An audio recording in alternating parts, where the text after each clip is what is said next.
palavra de Jesus para você. As decisões que você vai tomar na sua vida nunca mais serão fora do prumo daquilo que Deus tem para a sua história.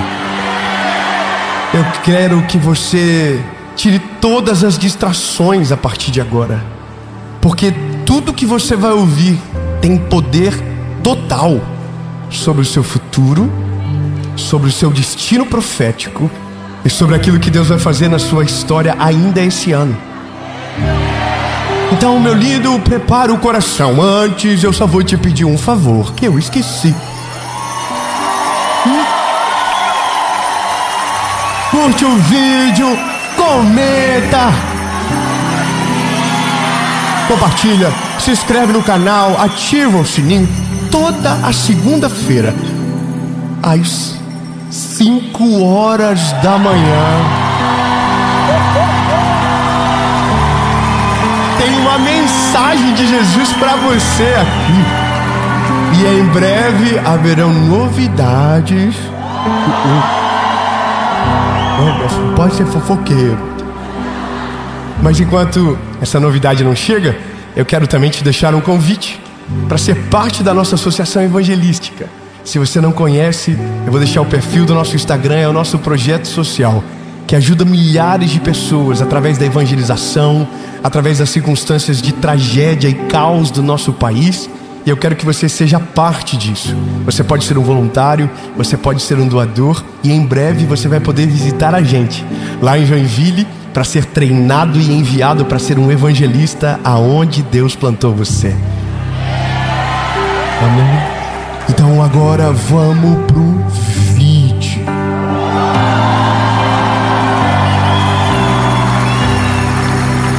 Aleluia!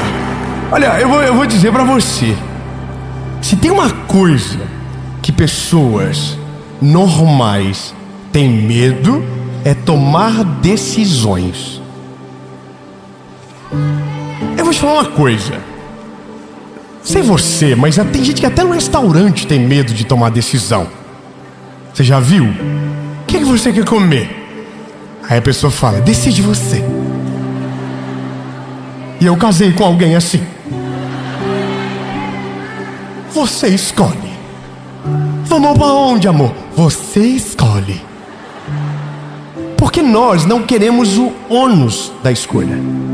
O ônus da escolha é que quando você assume a frente, quando você escolhe, se der certo,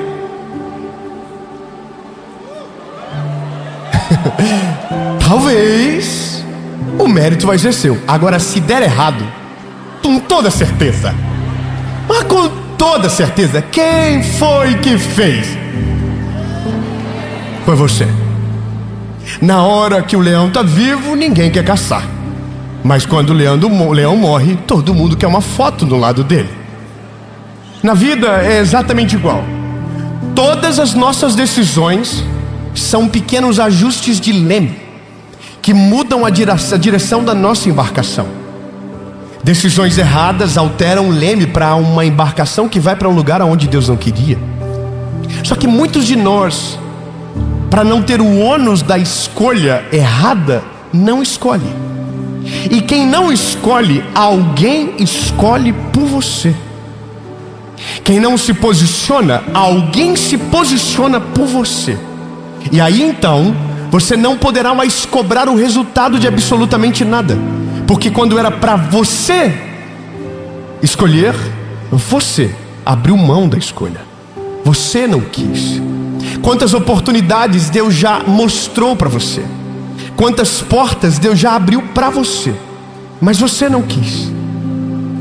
Porque sendo sábio, ou ao dizer ser sábio, esqueceu de agir com ousadia.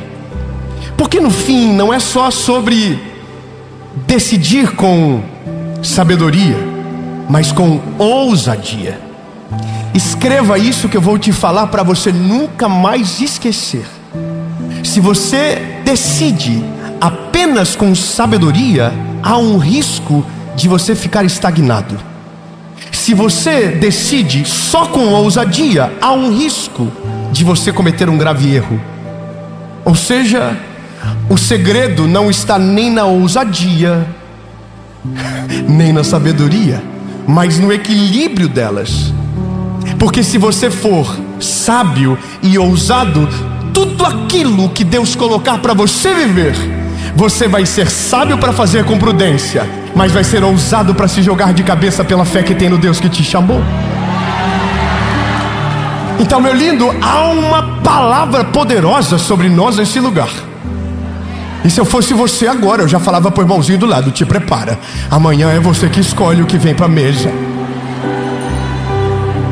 Começa na mesa, mas termina no destino, termina no futuro, termina nos teus filhos, termina na tua família, termina na tua geração, termina naquilo que os teus netos irão colher. Eu não sei o que você pensa sobre isso, mas eu já estou semeando uma vida que os meus netos no futuro vão dizer: meu avô foi um grande homem de Deus e o que ele fez mudou a geração dele. Agora, isso significa que não significa que eu não vou errar, mas significa que toda a decisão passa pelo crivo da fé em Deus e da sabedoria que Ele colocou dentro de mim. Mas para isso eu preciso de uma palavra. Vamos caminhar.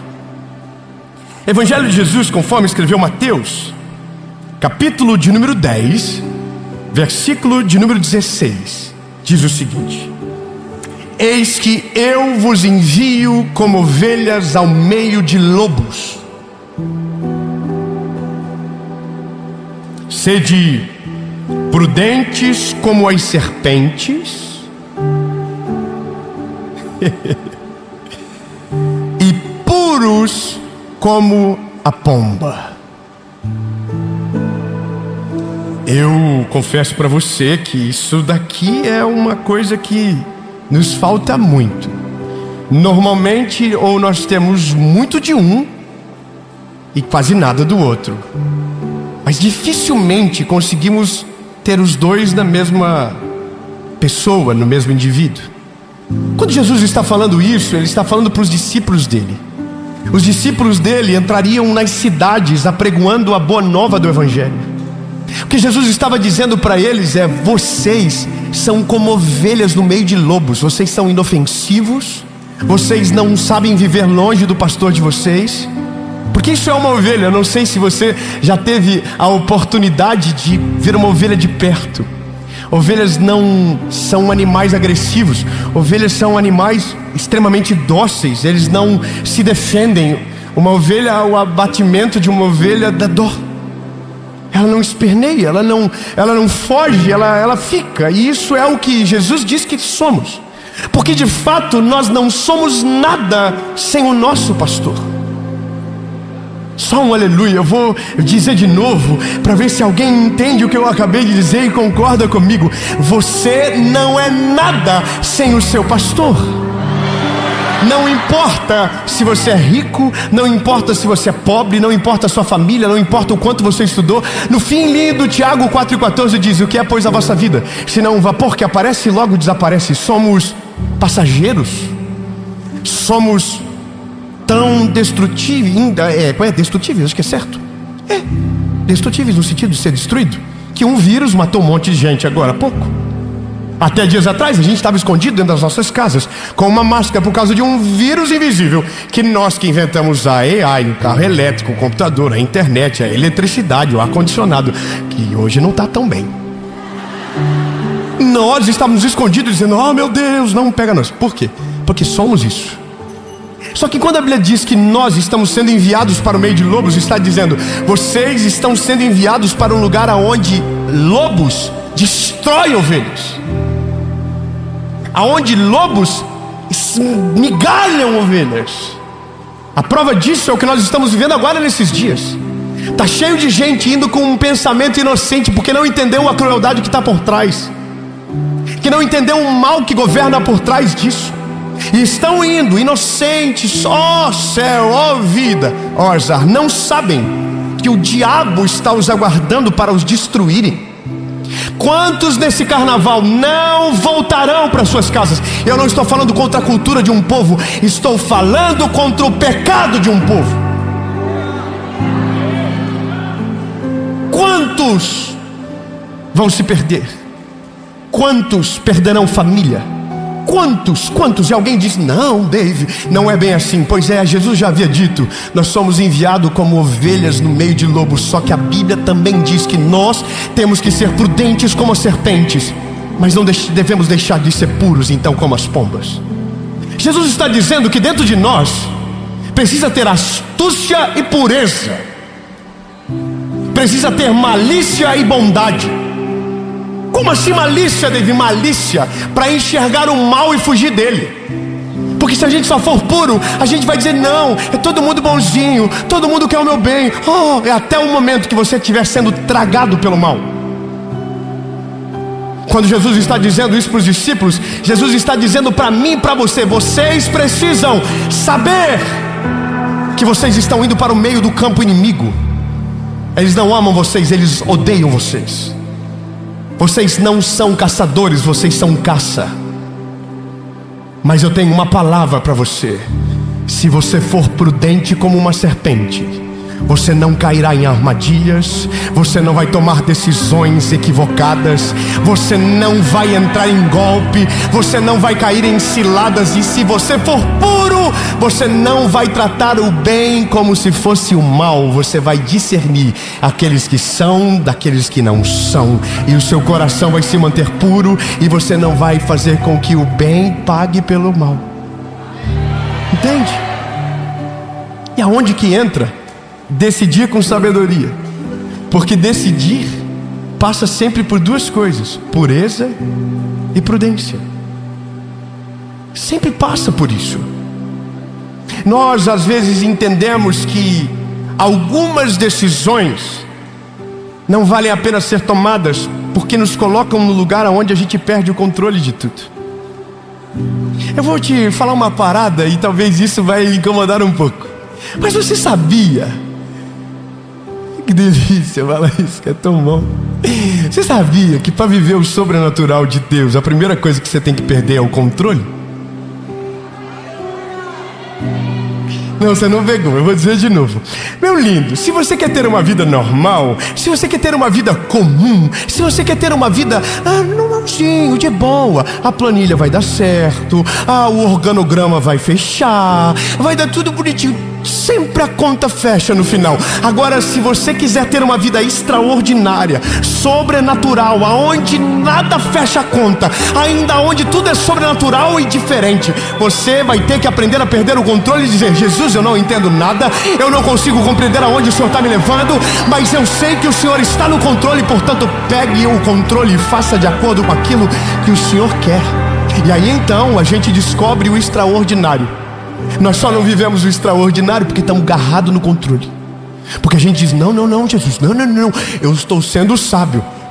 Mas existe outra coisa que você precisa saber. Normalmente o medo de decidir se veste de sabedoria para te defender do ônus da escolha. Você diz: eu não vou fazer isso porque eu sou prudente. Eu não vou fazer isso porque eu não quero colocar ninguém em perigo. Não, na verdade o que você só não quer é perder o controle e ter que confiar em Deus. Na verdade o que você não quer, assim, de verdade mesmo, é chegar no final do mês e precisar de um milagre.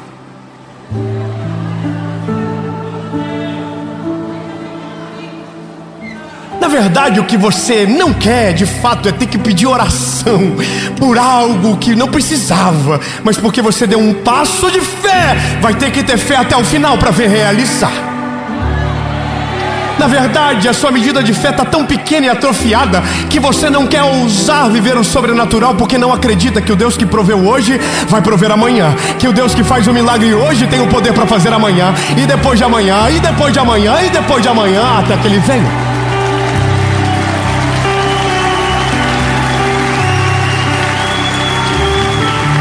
Então decidir com sabedoria não é decidir com medo. Decidir com sabedoria é decidir com fé, ousadia e sabedoria. Olha, eu vou te falar uma coisa minha. Eu sou muito fofoqueiro. Eu vou falar da minha vida. Então eu sou fofoqueiro. Eu devo ser outra coisa que ainda não inventaram a palavra. Obrigado. Sou eu. Eu tenho 34 anos de idade.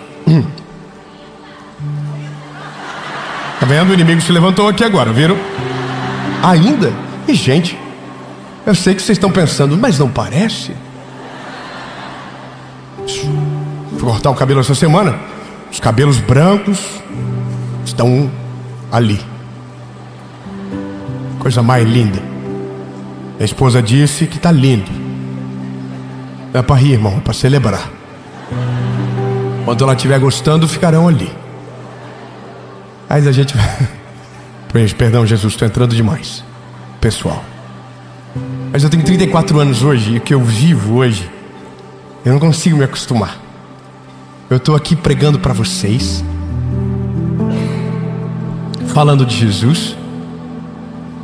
São tanta gente que vê, tanta gente que assiste. É tão maravilhoso, sabe? É tão extraordinário. Mas não foi assim sempre. Aliás, a promessa não nasceu com isso. A promessa nasceu de uma forma muito difícil de aceitar. Deus não pintou a história inteira, Deus só pintou 10% da história. O ano era 2017 e a minha esposa engravidou do João. A gente estava muito feliz. Minha vida era uma vida normal, super comum.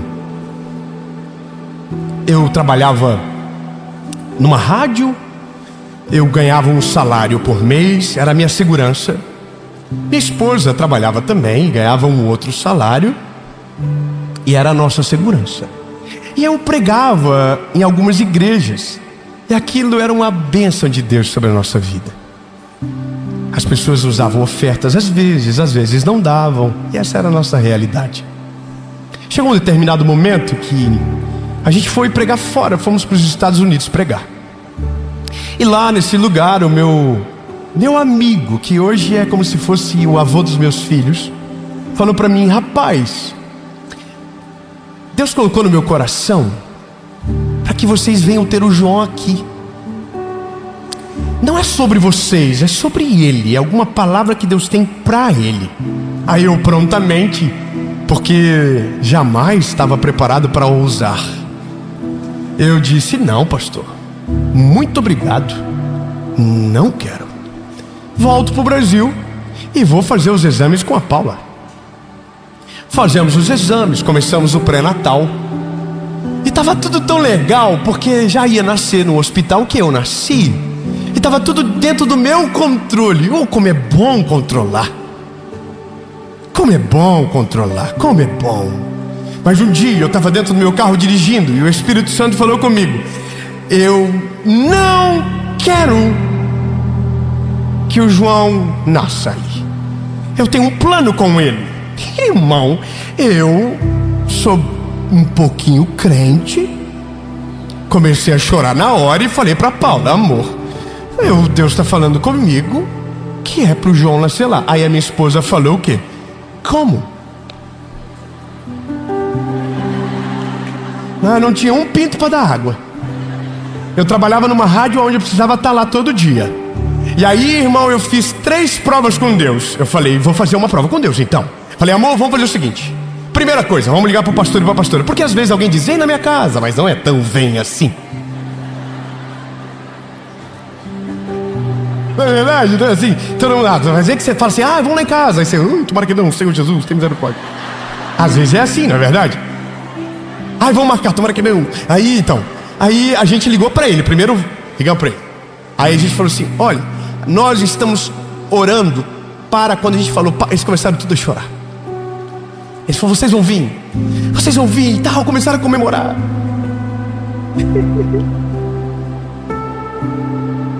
E eu tinha mais 2 provas com Deus. Qual que era a outra prova com Deus? Minha esposa estava de 36 semanas. Tinha que ir agora. Vamos ver qual é o prazo. 37. Faltava uma semana. Vamos fazer os exames. Os exames precisam sair até a data. Saiu a data. O exame saiu. Minha esposa foi, só que agora restava uma coisa, uma decisão. Para eu ser homem, estar com meu filho, eu vou precisar pedir demissão da rádio que eu trabalho. E a única segurança que eu tinha era a rádio.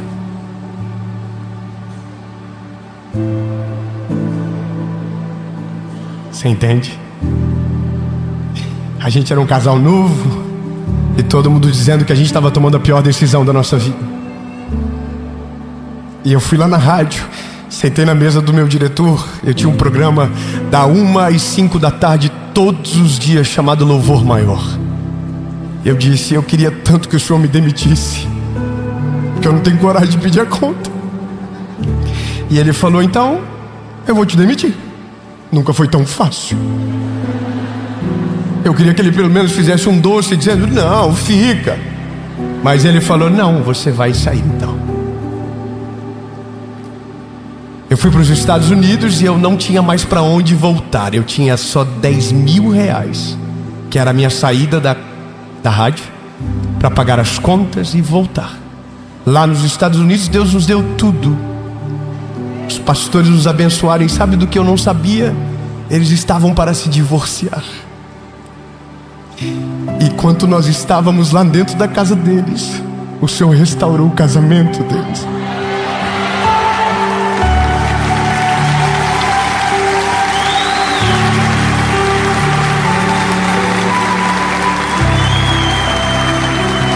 Pastor Carlos e pastora Lu, eu amo vocês.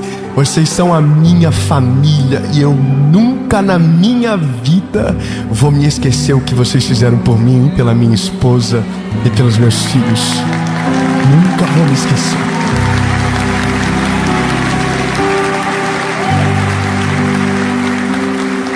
Aí eu falava para minha esposa: amor, eu tô sentindo o cheiro de uma coisa nova.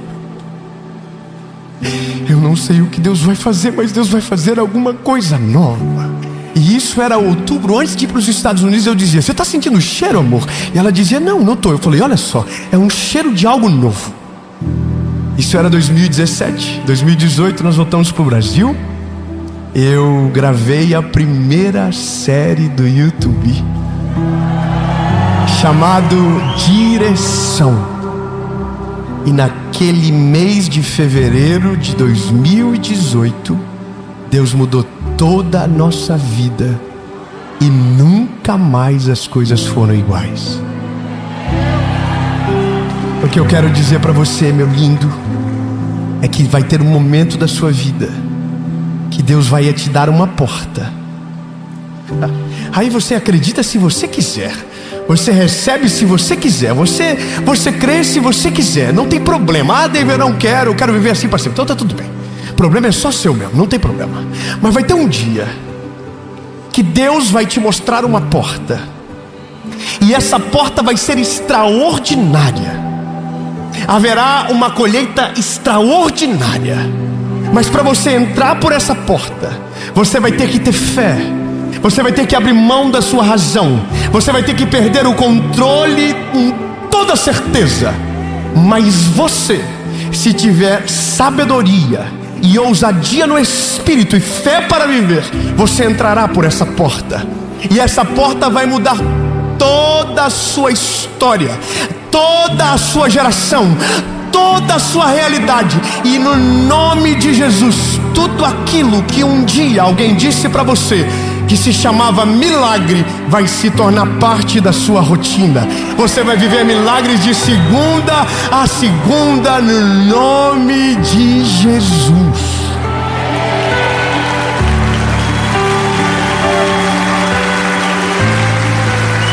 E é por isso que as pessoas ficam chateadas comigo, porque é esperança demais. Mas eu tenho culpa.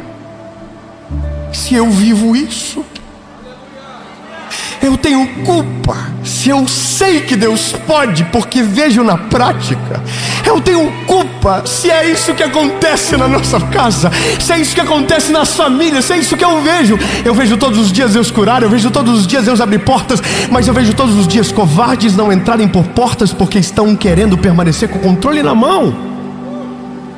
Eu termino. 12 homens foram espiar a terra prometida. 12 voltaram. 10 estão dizendo a verdade, não estão mentindo. A cidade é fortificada, os gigantes habitam naquele lugar, somos como gafanhotos. Era tudo verdade, sim ou não? Sim, era verdade. Mas 2, Josué e Caleb, estão para além da realidade. Carregam dentro de si a promessa de Deus, carregam dentro de si uma palavra que ouviram através de Moisés. E o que eles dizem é diferente dos 10. Eles dizem: nós vamos subir e vamos possuir a terra. E sabe o que a multidão diz? Apedrejem eles. Porque quem tem fé demais é apedrejado, porque quem acredita demais é perseguido. Mas eu não sei você, meu lindo, eu não quero ser apedrejado no meio daqueles que desistem. Eu quero ser apedrejado então no meio daqueles que seguem adiante, para viver o plano sobrenatural de Deus sobre a história. Custe o que custar, se houver uma palavra de Deus, mesmo que a porta não seja tão bonita, mas o destino será extraordinário. Fala para quem está perto de você: esse ano não é o ano da planilha, é o ano do milagre.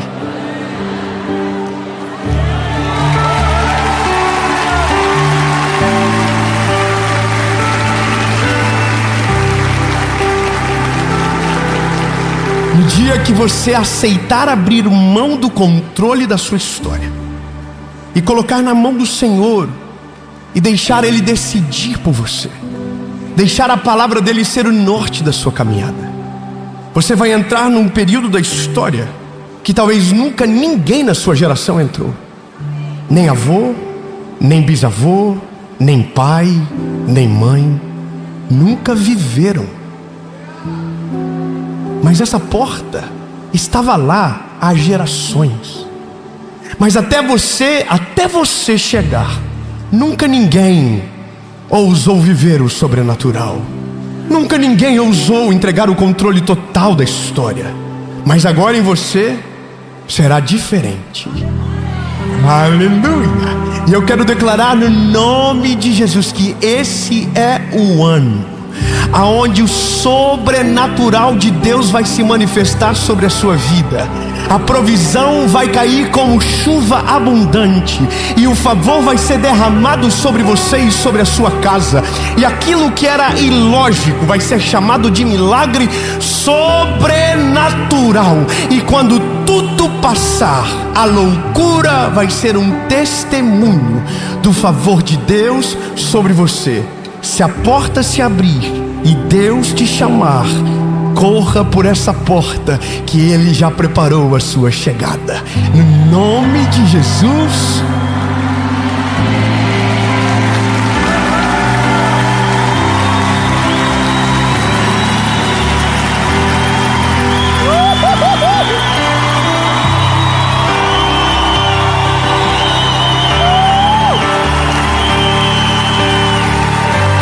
Jesus, eu creio nisso, Pai.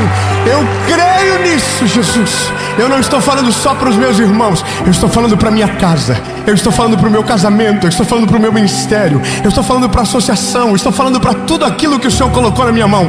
Não será normal, será sobrenatural, em nome de Jesus.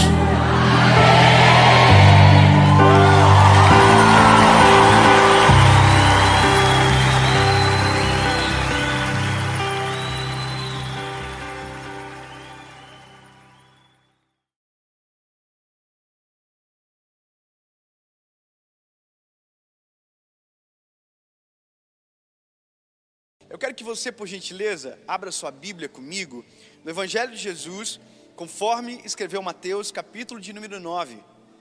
Evangelho de Jesus, conforme escreveu Mateus, capítulo de número 9, versículo de número 27, por favor. Capítulo 9, verso de número 27. Aleluia. Diz a Bíblia o seguinte: e partindo Jesus dali, seguiram-no 2 homens cegos. Jesus, chega, tá bom. Eu fiquei pensando isso aqui, como é que pode um cego seguir alguém?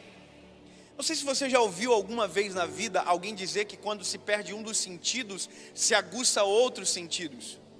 Talvez você não sabe, mas isso é algo que é falado no meio de um cenário comum, que o cego, porque é cego, ouve mais, ou aquele que é surdo e enxerga às vezes melhor. Eu não consigo explicar agora de uma maneira científica, não é nem esse o objetivo, mas eu só quero que você entenda que aqui me faz entender que estes cegos tinham alguns sentidos mais aguçados do que os outros, porque a Bíblia vai dizer que eles estavam seguindo Jesus. E eles não estavam seguindo Jesus, vendo Jesus, eles eram cegos. Só que eles não estavam sós, eram um cego com outro cego. Aí eu me lembrei também durante esse dia, porque essa palavra o Senhor ministrou muito forte ao meu coração hoje, que existe um ditado que fala que cego guiando cego não chega a lugar nenhum. E eu fiquei, meu Jesus, é verdade. E aqui é 2 cegos seguindo Jesus. Eu quero que você grave tudo isso. E eu quero que você marque uma palavra muito clara, muito simples, que você não pode esquecer, do início ao fim da mensagem. Eles nunca viram Jesus fazer nenhum milagre para ter a fé que tinham quando encontraram Jesus pela primeira vez. Ponto. Você gravou isso? Eles nunca viram Jesus operar nenhum milagre. Eles não viram Jesus curar o paralítico. Eles não viram Jesus curar o coxo. Eles não viram Jesus andar por cima das águas. Eles não viram Jesus multiplicar pão e peixe. Mas creram e seguiram Jesus. Bom, isso para mim, na minha concepção, foi um choque de realidade, porque quando você começa a ler e ver a rotina de Jesus, você vai perceber que há uma fala de Jesus nesse texto, nesse diálogo, que não tem nenhuma outra fala. Qual é a fala? Jesus falou para eles: vocês creem que eu posso fazer isso? Ponto. Vamos fazer o seguinte, a gente vai chegar nesse texto total, mas eu quero fazer uma caminhada com você de maneira intencional. Se você ler o capítulo 9 inteiro, se você ler esse evangelho inteiro, você vai ver que a rotina de Jesus era extremamente interessante. Eu tenho o meu hábito devocional de todos os dias, primeiro, eu leio um provérbio, o provérbio do dia, que corresponde ao dia, provérbio do dia 1, número 1, e assim por diante. E tenho também o hábito de ler os evangelhos todos os dias. Todos os dias eu leio os evangelhos.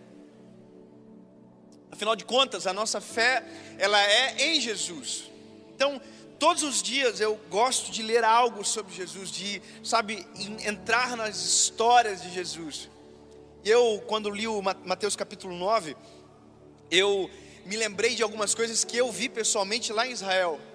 Eu fui pela primeira vez agora alguns meses atrás, e eu vi exatamente aonde Jesus operou os milagres que nós estamos vendo aqui nesse texto. Jesus entrou em Cafarnaum, a cidade aonde ele morou. A Bíblia diz que ele entra em Cafarnaum e ele expulsa dentro da sinagoga um rapaz que estava endemoniado. Aí a Bíblia diz que ele vai também até a casa da sogra de Pedro, que quando você está lá na frente do templo, você olha para o lado direito e já está ali a casa da sogra de Pedro. Que também alguns vão dizer que foi o lugar onde Jesus habitou por um período. Ou seja, quando você entende o cenário geográfico, você primeiro entende que há uma distância, mas que essa distância, para quem enxerga, ela é extremamente curta, mas para quem não enxerga, é muito longe. E aí, bom, quando você está lá em Israel, você vai entrar aonde é as ruínas do templo. Se estima que o templo está a alguns metros para baixo, já foram construídas várias versões desse templo, mas está lá a ruína, e você sabe, porque o guia fala, olha, aqui exatamente era a sinagoga. Então, você está em Cafarnaum, você está na sinagoga, você está olhando tudo aquilo, e aí o guia vai falar o seguinte, e naquele lugar lá era a casa da sogra de Pedro, que hoje tem uma igreja em cima, a igreja de Pedro. Bom, aí você sabe que nessa igreja, ou a casa da sogra de Pedro, é onde provavelmente Jesus curou o paralítico, aquele que desceu sobre o telhado. Desceu, os amigos levaram, lembra dessa história? Pois é, tudo isso que eu estou falando para você aconteceu nesse dia que os dois cegos foram até Jesus. Basicamente, Jesus passou o dia inteiro, foi no templo, voltou para casa, entrou no barco, voltou para casa, e nesse período todo, tem dois cegos que estão ouvindo rumores do que esse homem está fazendo. Aleluia. Eu fico imaginando o seguinte, ele foi, a Bíblia diz que o primeiro passo da rotina de Jesus, que nesse dia do capítulo 9 foi, Jesus foi até o templo, e quando chegou lá tinha um rapaz endemoniado. A Bíblia diz que Jesus expulsou o demônio do menino, acabou.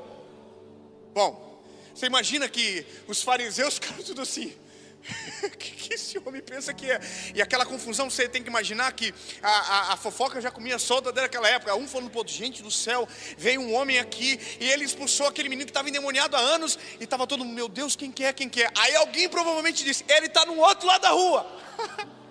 Aonde? Na casa da sogra do Pedro. Então a multidão que agora estava no templo, agora estava no meio da rua, olhando para a casa da sogra de Pedro. E de repente a Bíblia vai dizer que a casa lotou de gente em volta.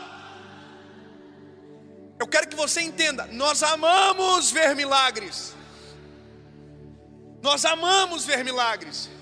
Nós amamos o extraordinário. A gente ama aquilo que um homem não controla. A gente tem interesse por isso. A gente gosta do sobrenatural. Se alguém dizer que tem alguém no outro lado da rua fazendo alguma coisa, um milagre, vai todo mundo atravessar a rua e ver. Eu sou assim, eu sou extremamente curioso também. Agora para pensar que esses cegos não estavam acompanhando e vendo nada, Jesus só estava ouvindo. Eu fico imaginando esses dois cegos aqui, ó, sentadinhos no chão, e alguém passava dizendo, eu acho que ele passou por lá, olha que está curando. Era só ruído, alguém dizendo assim, olha, ele foi para lá, e agora ele curou alguém, e aí o cego estava aqui. Meu Deus, se a gente pudesse ver esse homem, oh, aleluia, se a gente pudesse ver esse homem, se a gente pudesse compreender aonde que ele está indo agora. E a Bíblia diz que Jesus se movimentou muitas vezes nesse dia. Jesus atravessou o mar, Jesus voltou, Jesus foi na casa, Jesus foi no templo, e esses cegos não estão vendo nada, mas estão ouvindo alguma coisa. Oh, aleluia. Eu quero que você saiba disso, que às vezes Jesus está fazendo obras incríveis à nossa volta, mas os nossos olhos não estão vendo. Porém, os nossos ouvidos precisam estar atentos para aquilo que Jesus está fazendo perto de nós. E Ele estava curando, aleluia, Ele estava libertando. E a Bíblia vai dizer que Jesus estava fazendo coisas incríveis. A Bíblia também vai dizer que nesse dia foi o dia que Jesus foi até a casa de Jairo. Vamos deixar uma rotina clara. Jesus foi no templo, aleluia, glória a Deus, expulsou um demônio. Aí Jesus foi para a casa da sogra de Pedro. A Bíblia diz que naquele dia, nesse momento, Jesus curou o paralítico que veio sobre o telhado. A Bíblia diz que Jesus saiu. E aí veio Jairo, o príncipe da sinagoga, e disse, Senhor, vai até a minha casa, porque a minha filha de 12 anos está para morrer. Jesus foi até a casa da filha do Jairo e curou a filha de Jairo. Nesse caminho, a Bíblia diz que uma mulher que tinha um fluxo de sangue, vendo Jesus passar, tocou na orla do seu manto e foi curada. Se você observar, tem uma ligação entre todos esses personagens. Todos eles viam Jesus operar milagres. Todos eles tinham uma fé baseada também naquilo que eles estavam vendo. A mulher do fluxo de sangue enxergava, o Jairo enxergava, o paralítico enxergava. Ou seja, todos os personagens que permearam o dia de Jesus até esse momento enxergavam. Ou seja, era muito mais fácil de crer.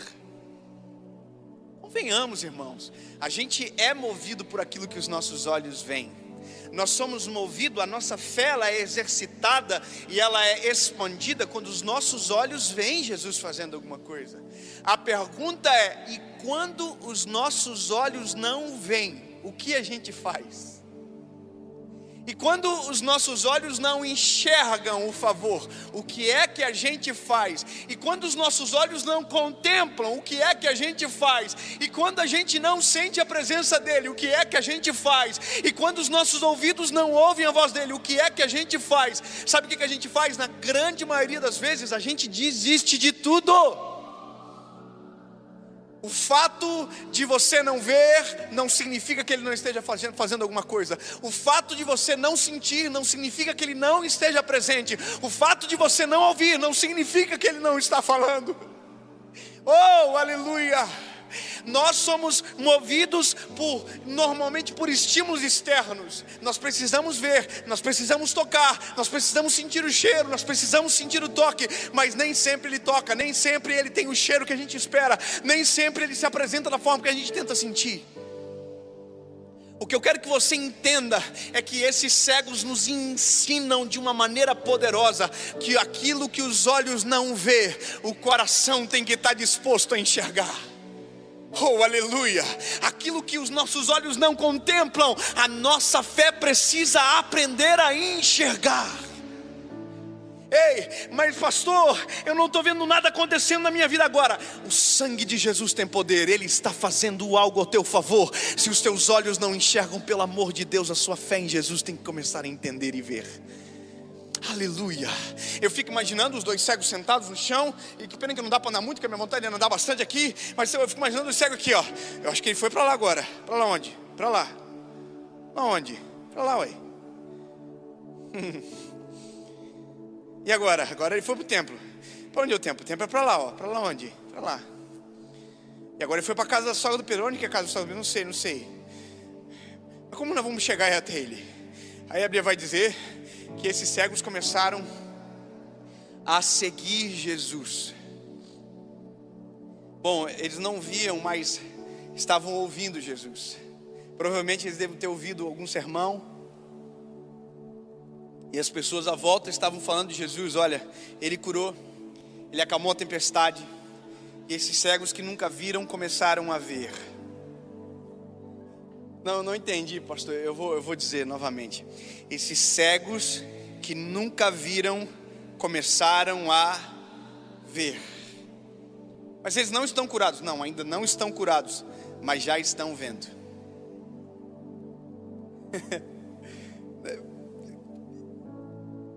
Como assim? Bom, eles já estavam enxergando.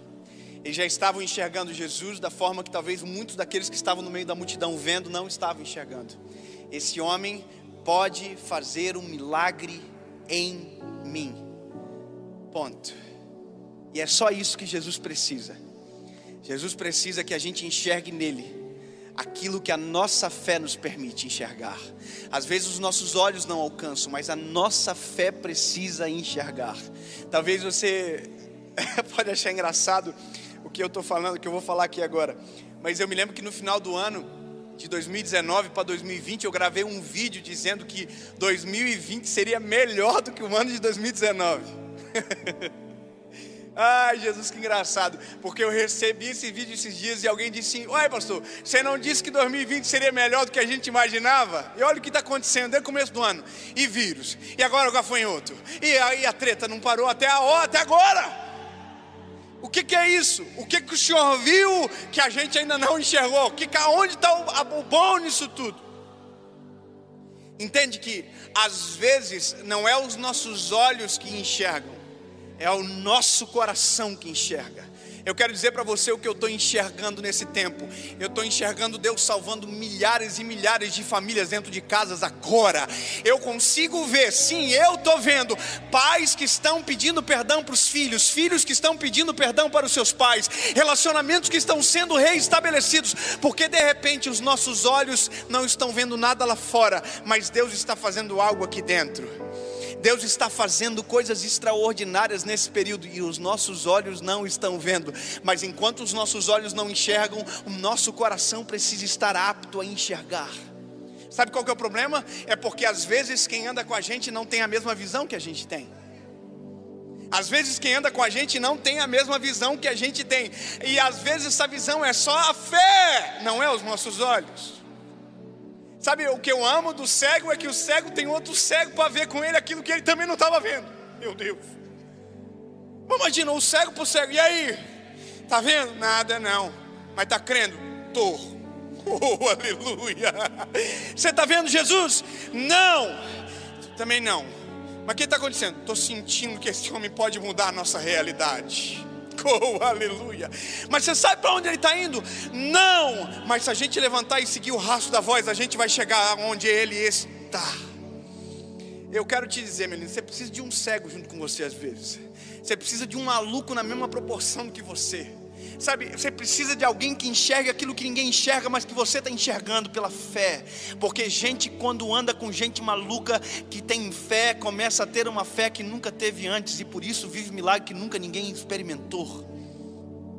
Eu vou te dizer um negócio. Quando eu aceitei Jesus, eu aceitei Jesus, irmão, não foi um negócio assim, virou crente. Não, irmão, eu fiquei doido.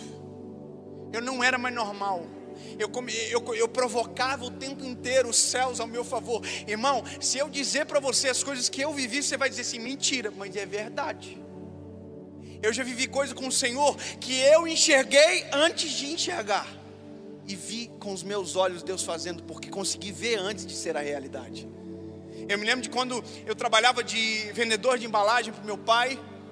Eu estava dentro do meu carro, eu tinha um Uno 2001, um ninho daquele branquinho, coisa mais linda, pega 300 por hora, se colocar a escada em cima, mesmo é uma coisa de louco, anda muito.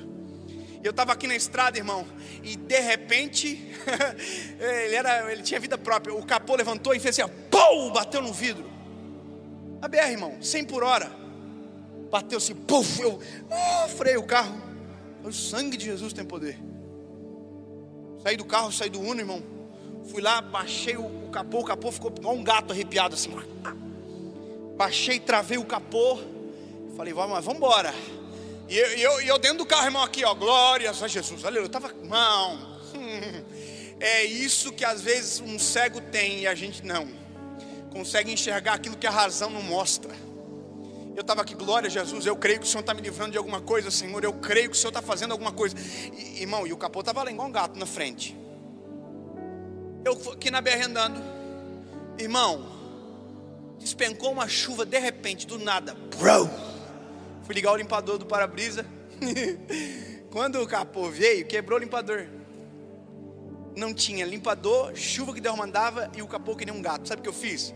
Falei, Jesus, eu não te aceitei assim à toa não. Eu sei que o Senhor é o Deus de poder e de milagre. Faz parar a chuva agora, em nome de Jesus. Amém. A chuva parou na hora, irmão. Pastor, isso é loucura, uai. Mas quem disse que fé não é loucura? Fé é o firme fundamento naquilo que a gente não vê, mas a gente espera. Eu sei em quem tenho crido. Não estou vendo Deus fazer, mas sei que Ele está fazendo agora. Não estou sentindo Ele se mover ao meu favor, mas eu sei que Ele está se movendo agora. Eu quero que você declare isso sobre a sua vida agora, dentro da sua casa. Diga, Deus, eu não estou vendo, mas eu sei que o Senhor está fazendo. Aleluia, Ele está fazendo. Irmão, parou a chuva na hora. E eu, aqui ó, oh aleluia. Aleluia. Eu sou um crente mais assim do manto pentecostal, do heavy e tal. E aqui, irmão, o pau pegou dentro do carro. E o língua estranha. E glória a Deus. E eu disse, eu sei sim o que está acontecendo. O Senhor está me livrando de alguma coisa. Só pode. Senhor, é muita treta uma atrás da outra. E é muita experiência. Alguma coisa o Senhor está fazendo. Bom, vou resumir para você. Quando eu cheguei na cidade, para onde eu estava indo, a cidade estava um caos. O comércio que era o primeiro comércio que eu ia atender naquela manhã, tinha sido assaltado.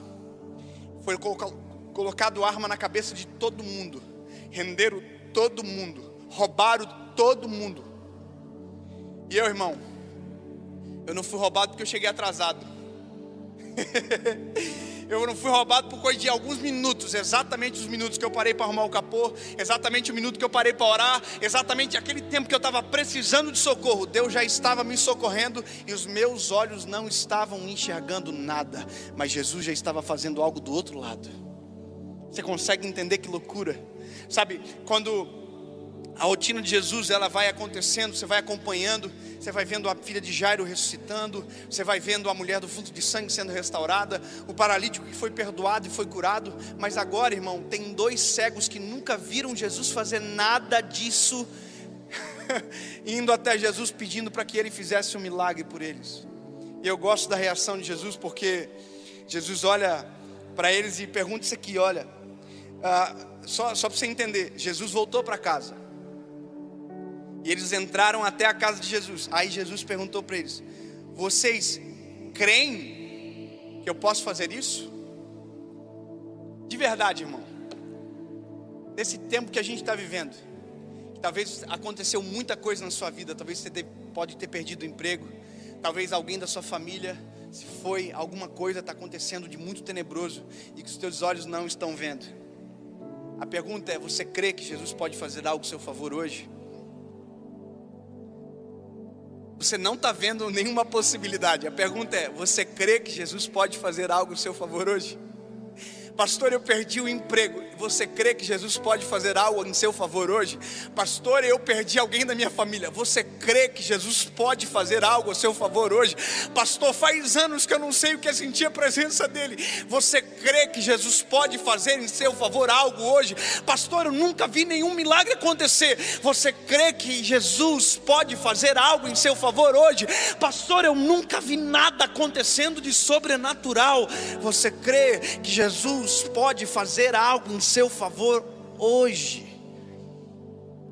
Eu fico imaginando os cegos, irmãos, que chegaram até Jesus sem nunca ter visto ele, nunca enxergaram, mas ouviram, e porque ouviram, creram.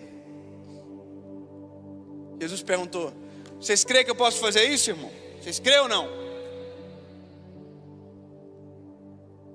Aí os cegos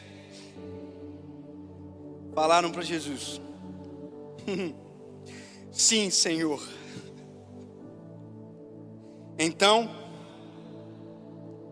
ele tocou nos seus olhos, dizendo: conforme a vossa fé, seja feito agora. Não, irmão, você tem que entender isso aqui. Jesus não falou conforme o meu poder. A gente sabe, obviamente, que é o poder de Jesus que faz todas as coisas. Mas o que Jesus está dizendo para eles, para os dois cegos, é: conforme a vossa fé seja feita agora. Nunca viram, mas quando viram, enxergaram pela primeira vez Jesus Cristo de Nazaré em pé na frente deles. Sabe o que é isso? Quando os olhos deles se abriram pela primeira vez, a primeira coisa que eles enxergaram, a primeira coisa que eles viram, foi exatamente aqueles que eles creram sem nunca ter visto: Jesus Cristo de Nazaré. Quando os olhos se abriram, o primeiro rosto que eles enxergaram foi de Jesus Cristo.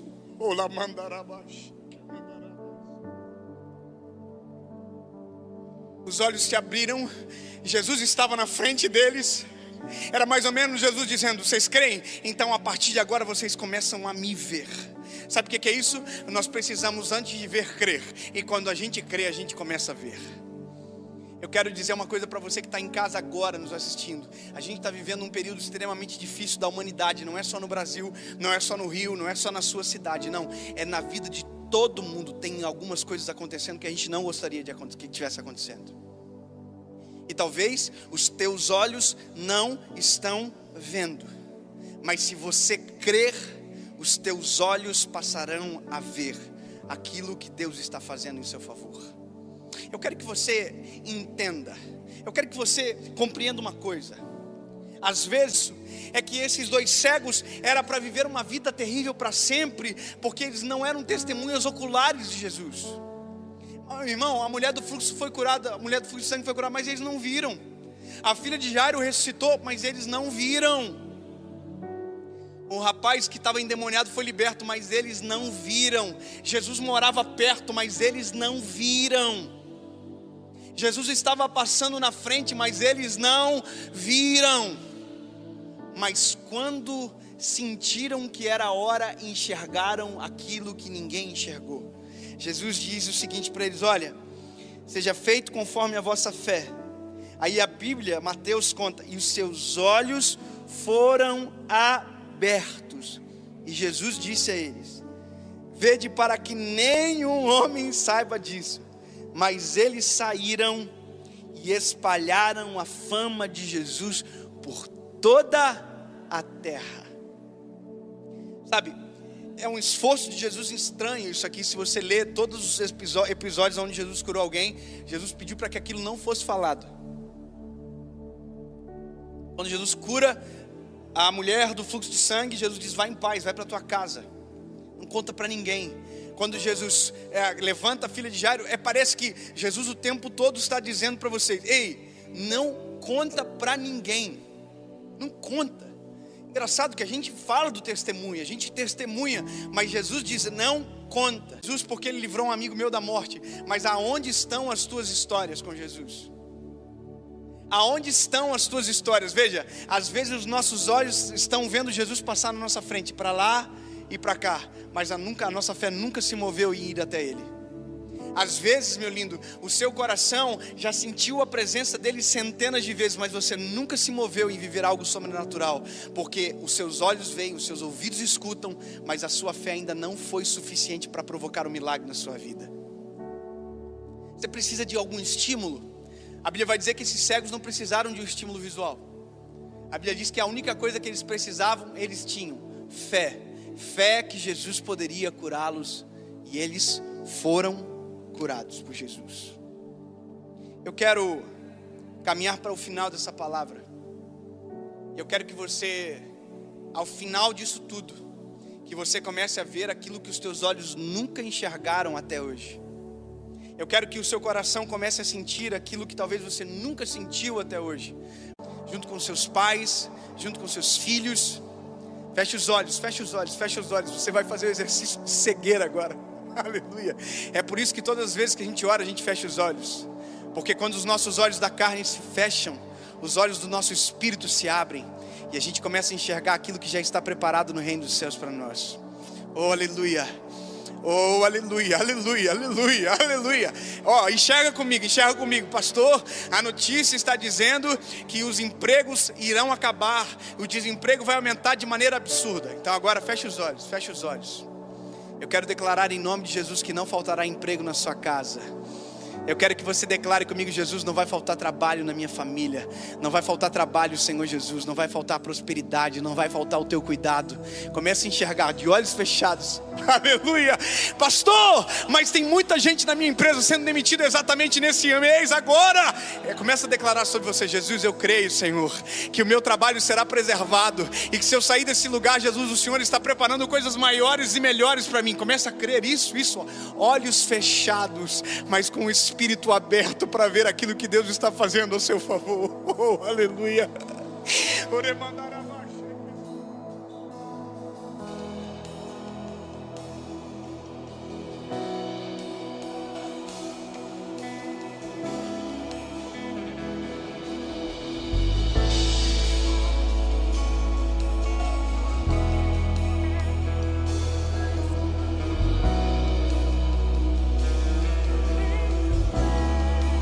Pastor, tem gente doente na minha família e o médico disse que é o final. Feche os olhos. Vai ser curado no nome de Jesus. A cura está vindo, a saúde está chegando, os equipamentos que estão mantendo vivo serão desligados, porque a vida vai voltar em nome de Jesus. Você crê? Você crê? Eu creio. Então, em nome de Jesus, você vai começar a ver com os teus olhos. Oh, aleluia. Pastor, a minha família estava perdida, os meus filhos estão longe da presença de Deus, está tudo dando errado. Fecha os olhos, fecha os olhos. Jesus, eu posso ver os meus filhos servindo a tua presença, eu posso ver a minha casa sendo restabelecida, eu posso ver, Senhor Jesus, o teu nome sendo glorificado na minha casa, os meus filhos voltando, meu esposo voltando para ti, Jesus. Os meus olhos carnais não veem, mas o meu espírito já está enxergando pela fé o meu milagre chegando em nome de Jesus.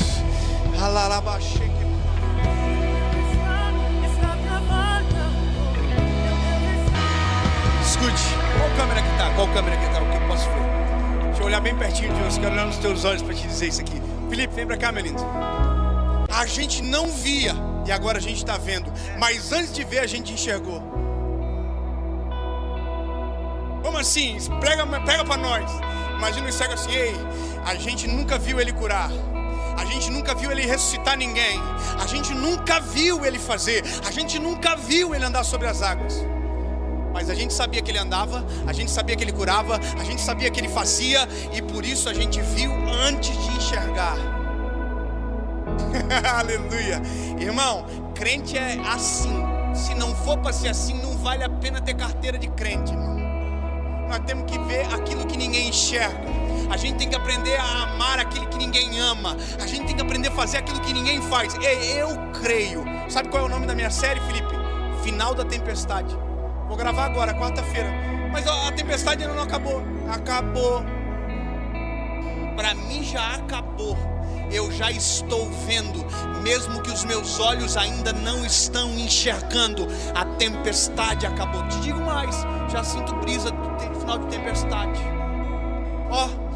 Está acabando. Eu sei que está acabando. Mas os meus olhos não estão vendo. Não significa que ele não está fazendo. A Bíblia vai dizer que Jesus segue a caminhada com os seus discípulos. Um dia ele está entrando em Jerusalém, tem uma figueira. E ele vai até a figueira porque havia flores, então era para ter frutos. Aí a Bíblia diz que ele chegou na figueira, não tinha fruto. Jesus disse que era para a figueira secar e nunca mais dar fruto, que é para morrer. Eu fico imaginando todo mundo olhando para a figueira assim. Aí não vai secar?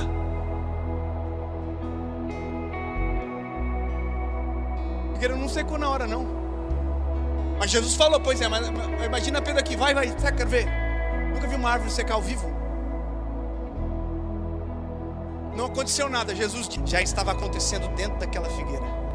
Já estava acontecendo. Quando eles entram em Jerusalém, está acontecendo um milagre. Quando eles saem de Jerusalém, a Bíblia diz que quando eles estão passando pela figueira e olharam, não havia mais nenhuma folha sobre a figueira. Eu quero profetizar para você que hoje você vai dormir de um jeito, quando você acordar amanhã vai estar de outro jeito. Aleluia. Felipe, eu quero profetizar sobre a nossa vida aqui agora. Que hoje a gente está olhando esse teatro vazio, mas amanhã a gente vai olhar e esse teatro vai estar lotado de gente para a glória de Jesus. A gente está olhando 7 anos hoje de igreja, e se Jesus não voltar, a gente vai viver 8 anos, 9 anos, 10 anos, 11 anos, 12 anos, 13 anos, e até que Jesus volte. Eu já consigo ver, é longo a nossa vida. Em nome de Jesus, aquilo que os teus olhos não veem agora, entra em Jerusalém, vai para o centro da vontade dele, que daqui a pouco, em nome de Jesus, os teus olhos começarão a ver aquilo que ontem a tua fé já estava enxergando. Glória a Deus. Vamos aplaudir aí, gente, vamos receber essa palavra. Fala, meu lindo, minha linda.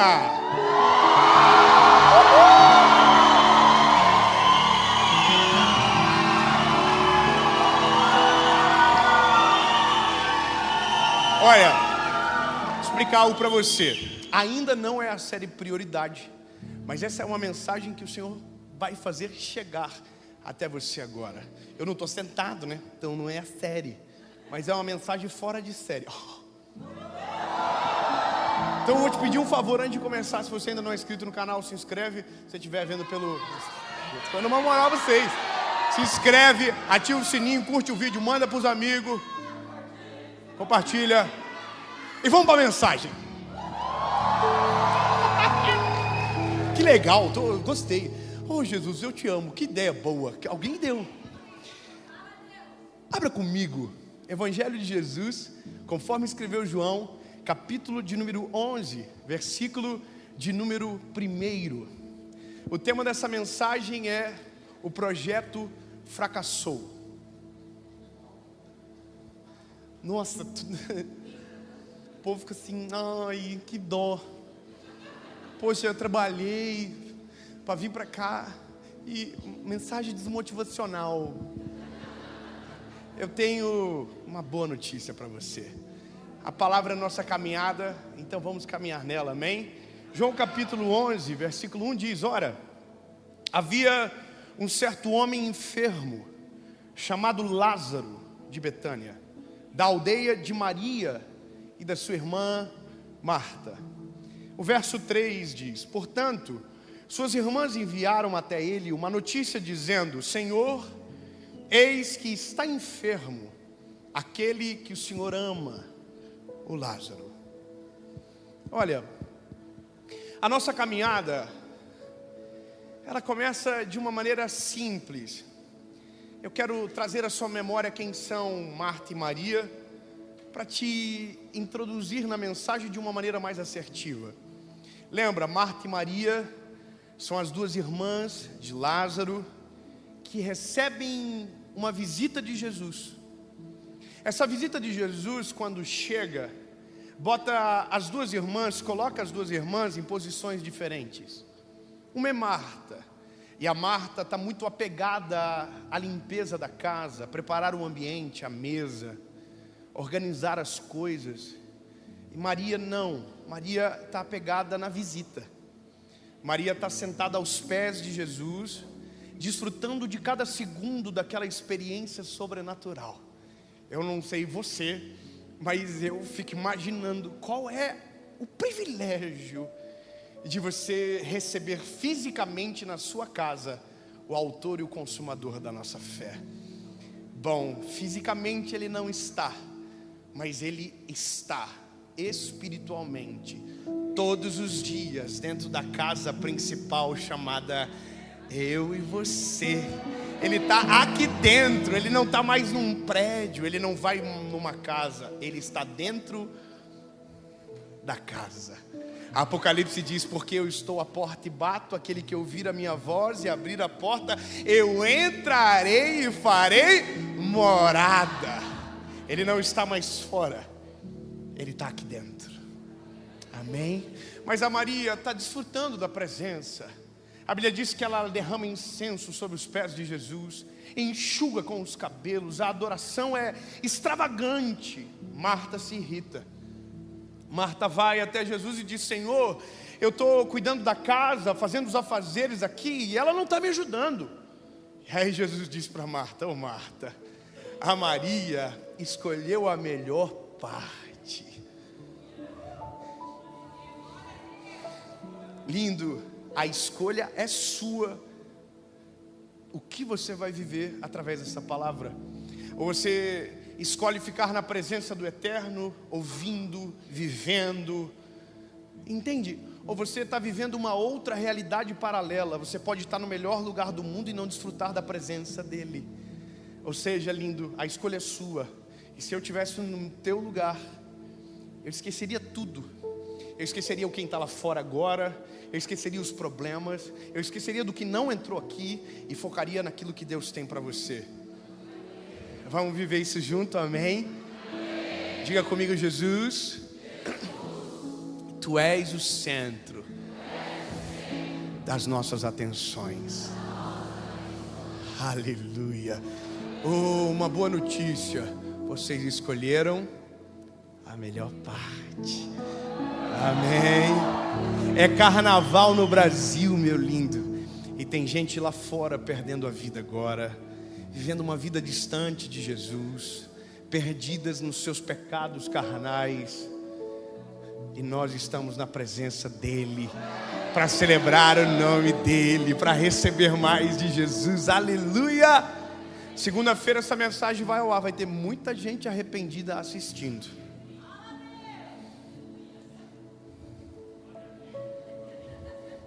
E eu quero começar. A notícia de Marta e Maria para Jesus é: Jesus, o seu amigo, quem você ama, está doente. O recado é implícito. O que elas estão dizendo é: Jesus, a gente precisa que o Senhor venha agora, saia da onde você está e corra para cá, porque a gente quer que o Senhor cure o nosso irmão, que é o seu amigo. Isso é mais ou menos uma carteirada. Ela está dizendo: não é alguém normal não, é o seu amigo, foi o Senhor que disse, é o que o Senhor ama. Então, o pedido de Marta e Maria é lógico. Elas querem um milagre, que Jesus vá, cura, resolva o problema. Só que tem um problema. Jesus trabalha numa outra frequência, irmão. Jesus é diferente. Jesus é... Irmão, se você pensa que as tuas tretas tiram Jesus do eixo, você está redondamente enganado. A gente não consegue tirar Jesus do eixo, irmão. Tem gente que pensa, nossa, falei algo para Jesus agora que ele deve estar assim. Irmão, ninguém tira Jesus do eixo. Os nossos pecados não tiram Jesus do eixo. As nossas crises não tiram Jesus do eixo. Ele está no controle de tudo. A Bíblia diz que as nuvens são os cabelos dos seus pés. Ele dá ordem sobre o céu, a lua, as estrelas e tudo que há na terra. Ele é o dono. Agora você pensa que você, ai, Jesus desequilibrou. Ai, eu mesmo, eu tenho que ir lá resolver. Porque Jesus não fala, oh meu Deus, né? Amém. Jesus diz o seguinte para quem vai levar a notícia: olha, essa doença não é para a morte. Pronto, acabou a mensagem. Por que eu falo mais, irmão? Acabou. Jesus já disse o final da história. Essa doença não é. Acabou. A fé madura para aqui. A fé convicta para aqui. O que Jesus disse está dito. Ele não é homem para que minta, nem filho do homem para que se arrependa. Se ele disse que não é para a morte, beijos e abraços. Boa noite a todos. Nos vemos segunda-feira. Amém. No YouTube. Está vendo que os irmãos, ninguém quer que acabe? Porque a gente quer ter certeza, mas eu preciso ver. Porque tudo que os meus olhos dizem é diferente do que os meus ouvidos ouvem. E esse é o problema. Quando Deus fala, não tem a ver com o que a gente vê. O sobrenatural não acontece dessa maneira. Os nossos olhos não explicam, por isso chamamos de milagre. Só se chama milagre aquilo que você, homem, não consegue explicar. E eu não estou falando de uma fé imbecil. Eu não estou falando de uma fé mística. Não, eu estou falando de uma fé inteligente. Mas mesmo sendo capaz e inteligente, somos inferiores à soberania do Eterno. O que Ele faz transcende o que a gente imaginou. O que Ele faz ultrapassa a nossa cognição. Ele é maior, soberano, superior. Davi, em um determinado momento, diz: inescrutáveis são os teus pensamentos, tão altos que eu não consigo atingir. Vou falar uma parada para você, irmão. Eu e minha esposa, depois de muito tempo passando vergonha, a gente aprendeu. Todas as vezes que eu e a Paula estamos fazendo o plano, assim, a gente fala um pro outro: vamos dar uma segurada, porque a gente só passa vergonha. A gente planeja aqui, Deus fala assim: é para lá. A gente fala: é aquela porta. O Senhor fala: é aquela. Aí a gente fala: não, a gente vai. Aí chega lá, ela não abre, porque a Bíblia diz que a porta que Ele fecha, ninguém abre. Aleluia.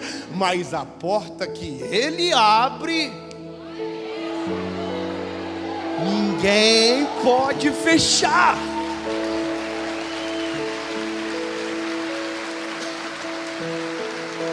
Vou falar um negócio para você. Eu aprendi, irmão, porque todas as vezes que eu fiz um plano, eu fracassei. Irmão, eu sou fracassado em um monte de área na minha vida porque sonhei sozinho. Eu sou um advogado fracassado, eu sou um piloto de avião fracassado, eu sou empresário fracassado, irmão. Todas as vezes que eu tentei o que Deus não queria, eu só tomei fumo. Só prejuízo, fui passado para trás, golpe, confusão, pirâmide mesmo, irmão, estou às 3 já. Eu não posso ver uma piramidezinha que entrava. Vocês estão rindo? Ah, sou só eu agora. Mas vou falar um negócio, irmão. Parei com esse negócio. E eu descobri uma parada: eu só fracasso naquilo que vou sozinho. Aquilo que é o plano de Deus, esse não fracassa. A Bíblia diz que ninguém pode frustrar os planos do Senhor. Então, talvez você não sabe, mas você é um fracassado em alguma área porque você foi sozinho. Se fosse com o Eterno aquilo que Ele quer, não seria um fracasso. Então todas as nossas histórias de fracasso é sempre a gente sozinho, comandando a nossa vida sozinho, tendo as nossas expectativas frustradas, porque a gente sonhou longe dele. Vou falar uma coisa para você. Eu estou numa fase da vida, eu estou ficando mais crente, eu acho. Eu estou aprendendo. Eu tenho vergonha de falar algumas coisas com o Senhor, por exemplo, sabe?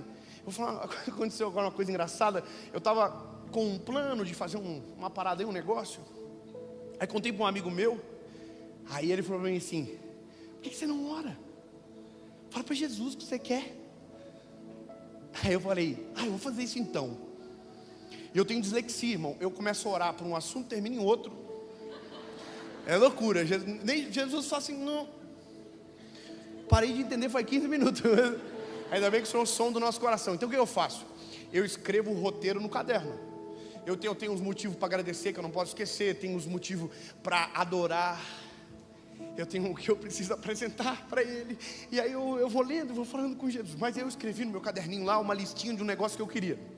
Aí eu estou aqui orando. Então, Jesus, top, aquele negócio. Então, temos uma outra pauta. Aí eu olhei para a pauta, que eram os meus desejinhos ali que eu tinha escrevido que eu queria, de um negócio e tal. Aí eu falei assim: Jesus, eu vou pular. Eu não vou nem falar para o Senhor porque eu tenho vergonha. Eu, perante Jesus, eu falei: não, Senhor, isso eu até pensei aqui, nossa, é legal, mas Jesus, todas as vezes que a gente te apresentou algo, o Senhor devolveu algo maior. Então, Jesus, eu vou tentar parar de viver o que os meus olhos veem, para viver aquilo que o Senhor enxerga.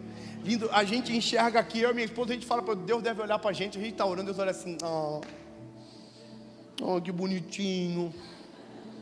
Sabe nada, irmão. O nosso Deus ouve conversas que a gente não ouve, sabe de coisas que a gente não sabe, está na frente do tempo que a gente não está. Aquilo que a gente pensa que é bom, Deus já sabe que o final é trágico.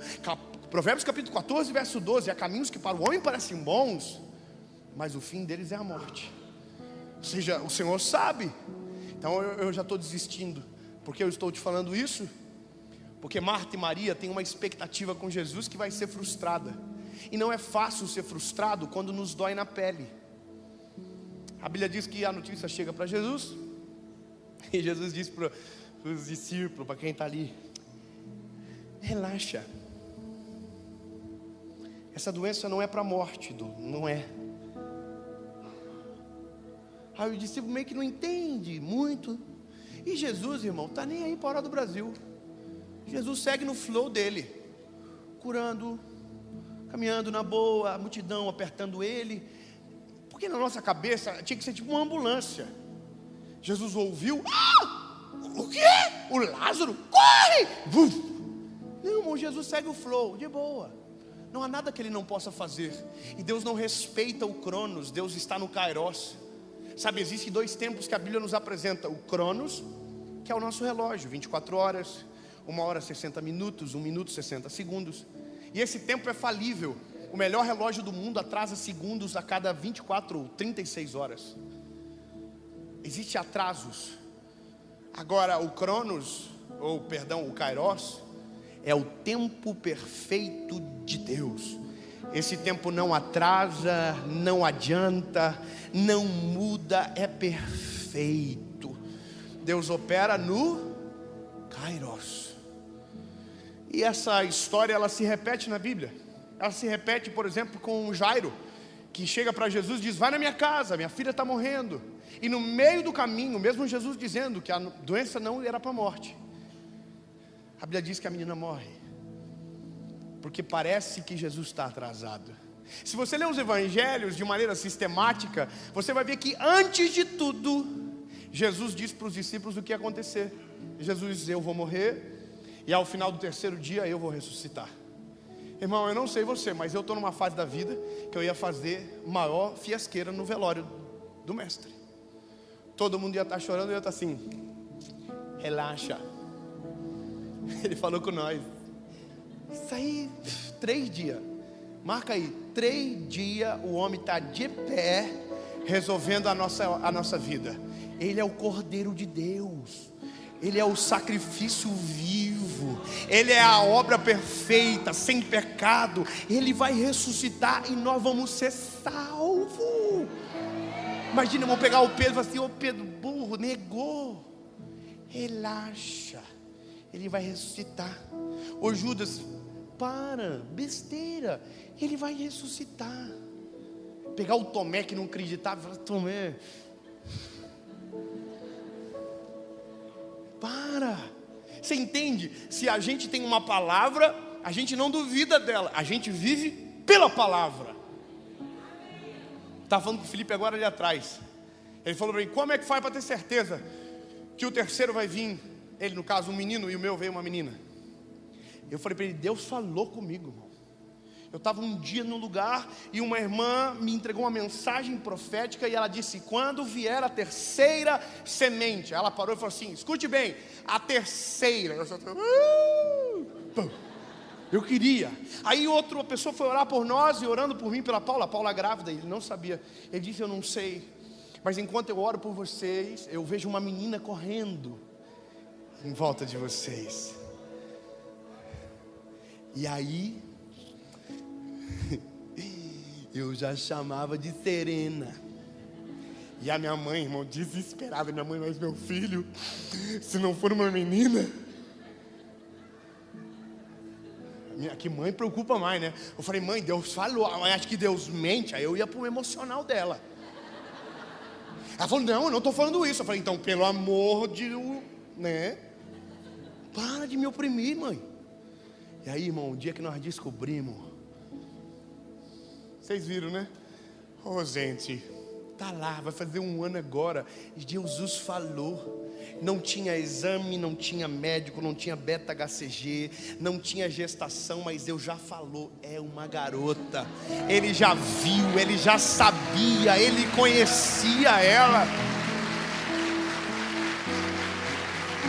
Bom, Jesus, ele bate de frente com tudo. Bate de frente com a estatística, bate de frente com a pesquisa, bate de frente com o diagnóstico, bate de frente com a tua desistência. A palavra dele supera, ultrapassa, vai na frente.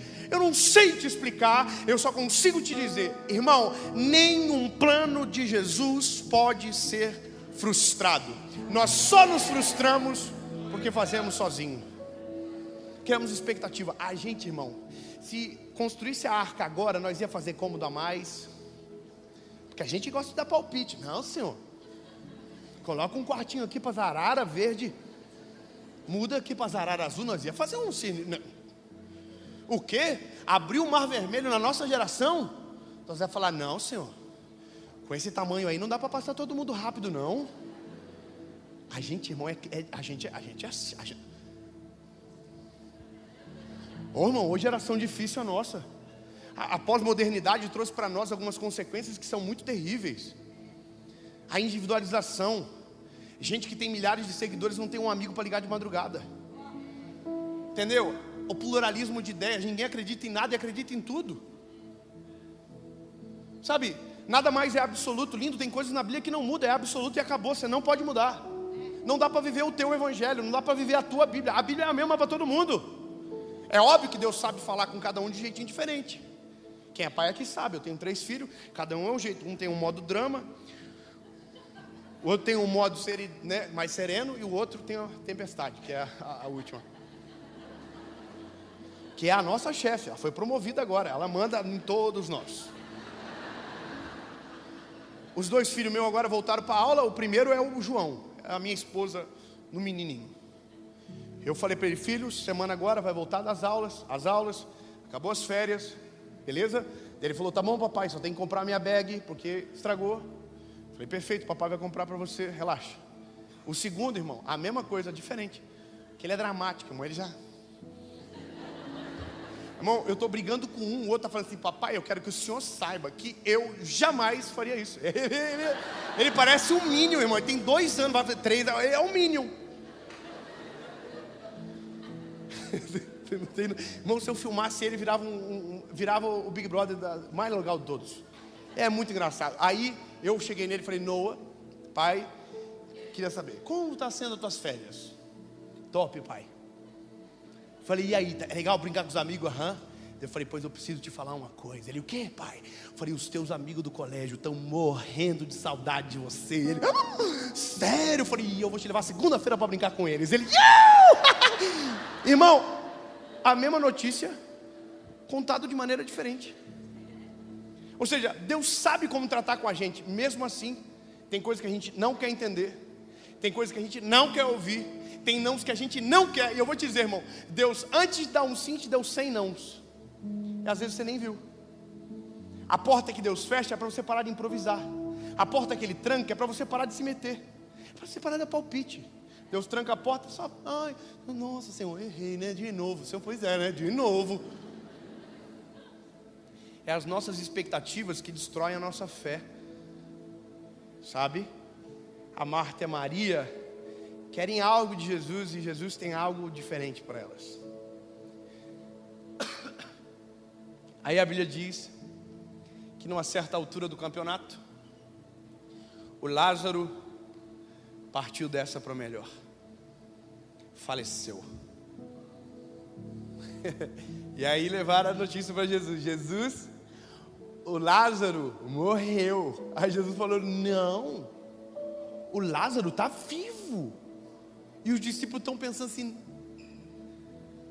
irmão, é que a gente romantiza demais, mas a gente tem que pensar que se fosse na nossa época, o que nós ia pensar?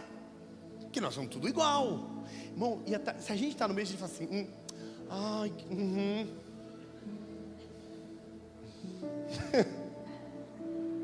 falou que está vivo, né? Muito engraçado, né? É, tá bom, Jesus. Ai, o Senhor falou, né? Falou que está vivo. Ele fala umas coisas diferentes, né? É legal, né? Mas a gente gosta dele. É assim, irmão. A gente não ia fazer diferente. A gente ia falar, vivo. Irmão, Jesus falou. Está falado. E aí os discípulos entenderam, mas não entenderam. A Bíblia diz que eles conjecturaram o reino e pensaram, mas não acreditaram. Mas Lázaro está morto. Essa é a questão. Humanamente, o Lázaro morreu. De maneira humana, o Lázaro não tem mais pulsação, o sangue não corre nas veias, está gelado o corpo dele. E a Bíblia fala que eles enliam o corpo de Lázaro, enfaixam, sepultam, colocam uma pedra. E no quarto dia, depois de Lázaro sepultado, Jesus chega na City. Jesus chegou, do nada. Rapaziada, top, todo mundo. Jesus, que é isso, hein? Todo mundo, caraca, Jesus chegou. E na cabeça de todo mundo assim, atrasado. Foram na Marta. Marta, se não acredita quem está na cidade. Quem? Jesus. Ele chegou, corre. E a Marta, bora. E chegou até Jesus, já começou o drama, porque é a mais dramática. Ô Jesus, se o Senhor tivesse chegado antes, o nosso irmão Lázaro não teria morrido. O que ela está dizendo? Para o milagre que a gente quer, o Senhor está atrasado. Para o milagre que a gente precisava, o Senhor não chegou. Entenda, o erro está em não ter acreditado na fala dele. Jairo chorou porque a notícia chega, e a palavra de Jesus para Jairo é: Jairo, não temas, não tenha medo. Por mais que o mundo te diga ao contrário, por mais que o diagnóstico diga ao contrário, por mais que as pesquisas digam ao contrário, acredita na minha palavra. Se eu falei que vai acontecer, vai acontecer. Não chame de morto aquilo que ele chama de vivo. Não chame de impossível o que ele chama de milagre. Ele pode, aliás, o que ele chama de impossível? Nada. Não há impossíveis para o nosso Deus. É a palavra que diz. A Marta diz: nossa, se o Senhor tivesse chego antes, nosso irmão não teria morrido. Jesus assim, eu imagino, né? Que tem coisa que não está, né? Daí a gente fica assim pensando. Jesus não está de falar para ela: não, é que espera uns minutinhos. Só uns minutinhos, você vai ficar doida, você vai pular em mim. Jesus, top! Mas Jesus não falou nada. Nisso, Jesus seguindo, chega quem? A Maria. E a Maria fala a mesma coisa que a Marta. Jesus, se você tivesse chego antes, o nosso irmão não teria morrido. Ela está dizendo, o Senhor chegou tarde, a gente já sepultou. Ô lindo, eu vou falar uma coisa para você. Tem gente que desiste muito fácil da vida. Tem gente que desiste muito fácil das promessas do Senhor, sabe? Daquilo que o Senhor declarou, daquilo que o Senhor já fez saber. Tem gente que desiste muito fácil. A humanidade, ela se resume a uma palavra: instabilidade. Eu sei porque eu falo para mais gente hoje do que o normal, do que falava antes. Então consigo ter leituras um pouco diferentes. Eu recebo muita mensagem, leio muita mensagem. E o ser humano tem uma parada agora que é a cultura da pós-modernidade, que é a individualização. Então é a parada de eu consigo sozinho. Aí tem os mentores, né? Os cabras que são inteligentes, que dizem, não, você consegue sozinho, né? Fala, vai para frente do espelho. Maneiro, né? E diz, você é uma máquina de vencer. Aí você fica, e o reflexo é uma galinhazinha velha, uns pintinhos frouxos, entendeu? Mas você está ali, você é uma máquina de vencer, o seu dia vai ser incrível. Aí você sai de casa, tropeça numa pedra, xinga a pedra, a mãe da pedra, a avó da pedra, e diz, eu vou me matar, a minha vida está tudo errado. Isso é a gente é instável demais. Jesus não. A gente quer uma coisa hoje, quer outra amanhã, quer uma de manhã, outra de tarde. Eu quero casar, eu quero uma bicicleta. Essa é a loucura da vida do homem. E a individualização aumentou isso, separou isso em cubículos. Então está cheio de gente morrendo sozinha, com a fé afetada, porque acreditou de maneira cega naquilo que Jesus não veio fazer. Daquilo que Jesus não é. Está cheio de gente com convicções erradas sobre Jesus. Uma vez eu ouvi que nós temos que colocar Jesus na parede para dizer o que Ele tem que fazer por nós. Você tem que decretar nele. Por que decretar nele? Irmão, se o meu filho fala assim, pai, eu te ordeno. Agora, se a Serena fala, já é um pouco mais difícil. Não, brincadeira. Estou brincando. Conselho tutelar, só uma brincadeirinha. A gente precisa entender que os desígnios de Deus ultrapassam. E nós só colecionamos tantos projetos fracassados porque sempre estamos tentando fazer distante da convicção da palavra dele. Casamos errado, escolhemos um trabalho errado, sabe, vivemos uma vida distante da vontade dele, porque a gente não tem paciência.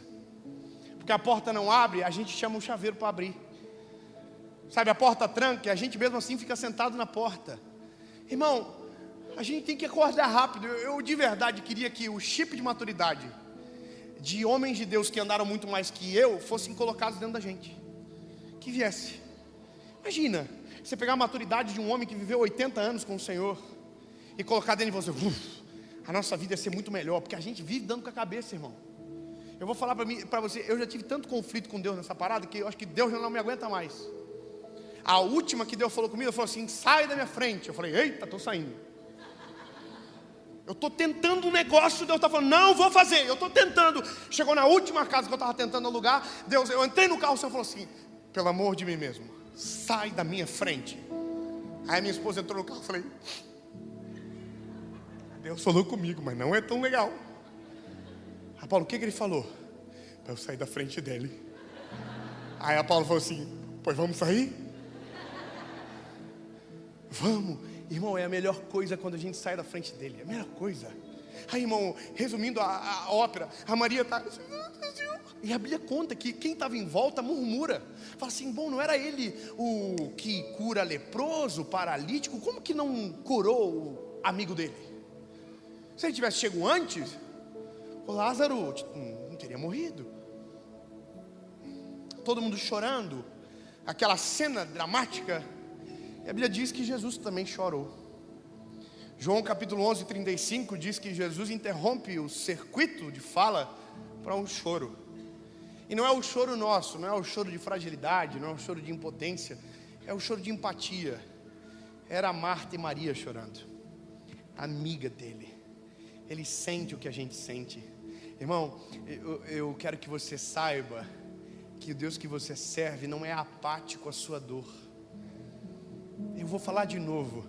O Deus que você serve não é apático à sua dor. Ele conhece o teu coração, Ele conhece a tua história, Ele sabe pelo que você passa, Ele sabe as dores que você enfrenta, as batalhas que você luta. Sabe por quê? Porque antes de ser o nosso Salvador, Ele foi eu e você. Ele viveu exatamente isso, porque Ele venceu isso. Ele diz: olha, não fiquem atribulados, tem de bom ânimo, porque eu venci o mundo. Você está entendendo? Ele está dizendo: você também pode, eu sei o que você sente. O choro não é o choro nosso, é o choro diferente. E aí a Bíblia completa que a frase de Jesus que vem a seguir é: me levem aonde vocês sepultaram.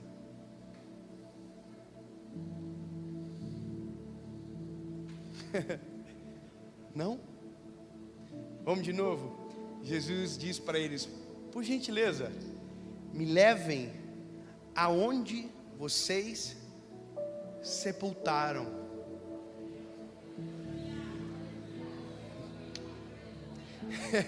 Vamos de novo. Me levem aonde vocês sepultaram. Olha para cá. Sabe o que Jesus está dizendo? Não fui eu que sepultei. Não fui eu que fiz. Vocês sepultaram. E eu disse que não era para a morte. É isso, sabe? É Jesus falando nos nossos olhos: me leva aonde vocês sepultaram. Me leva no casamento que você desistiu. Me leva na oportunidade que você abandonou. Me leva nos sonhos que você, sabendo que eram meus, colocou dentro de uma gaveta, trancou as 7 chaves pensando que eu havia esquecido. Me leva aonde você abandonou o que eu jamais abandonei. Me leva no morto que você insiste em chamar de morto, mas eu ainda estou chamando de vivo e não vou mudar a opinião. Me leva no lugar, me mostra.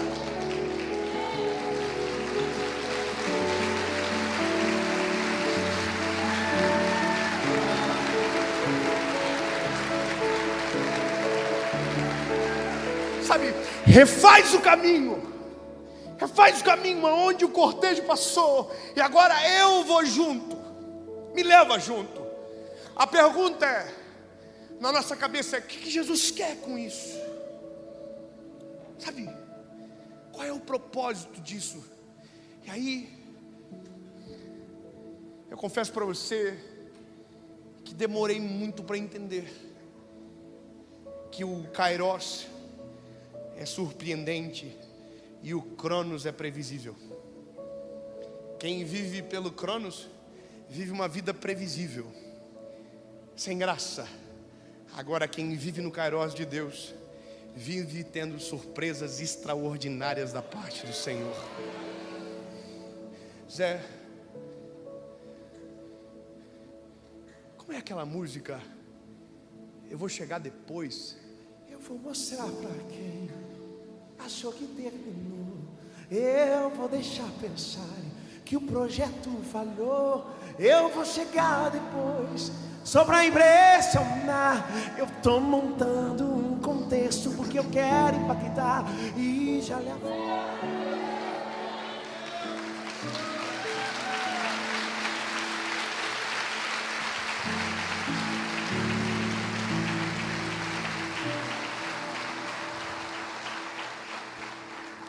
Isso é Jesus.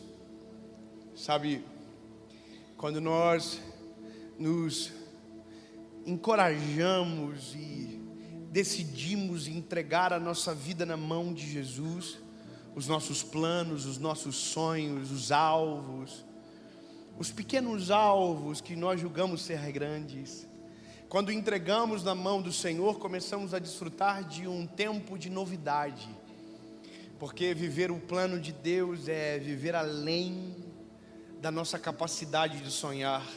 É acordar cada dia desse tempo presente com a surpresa do eterno, de algo que você vai olhar e vai dizer: como pode? Eu sozinho jamais conseguiria pensar em algo tão maravilhoso.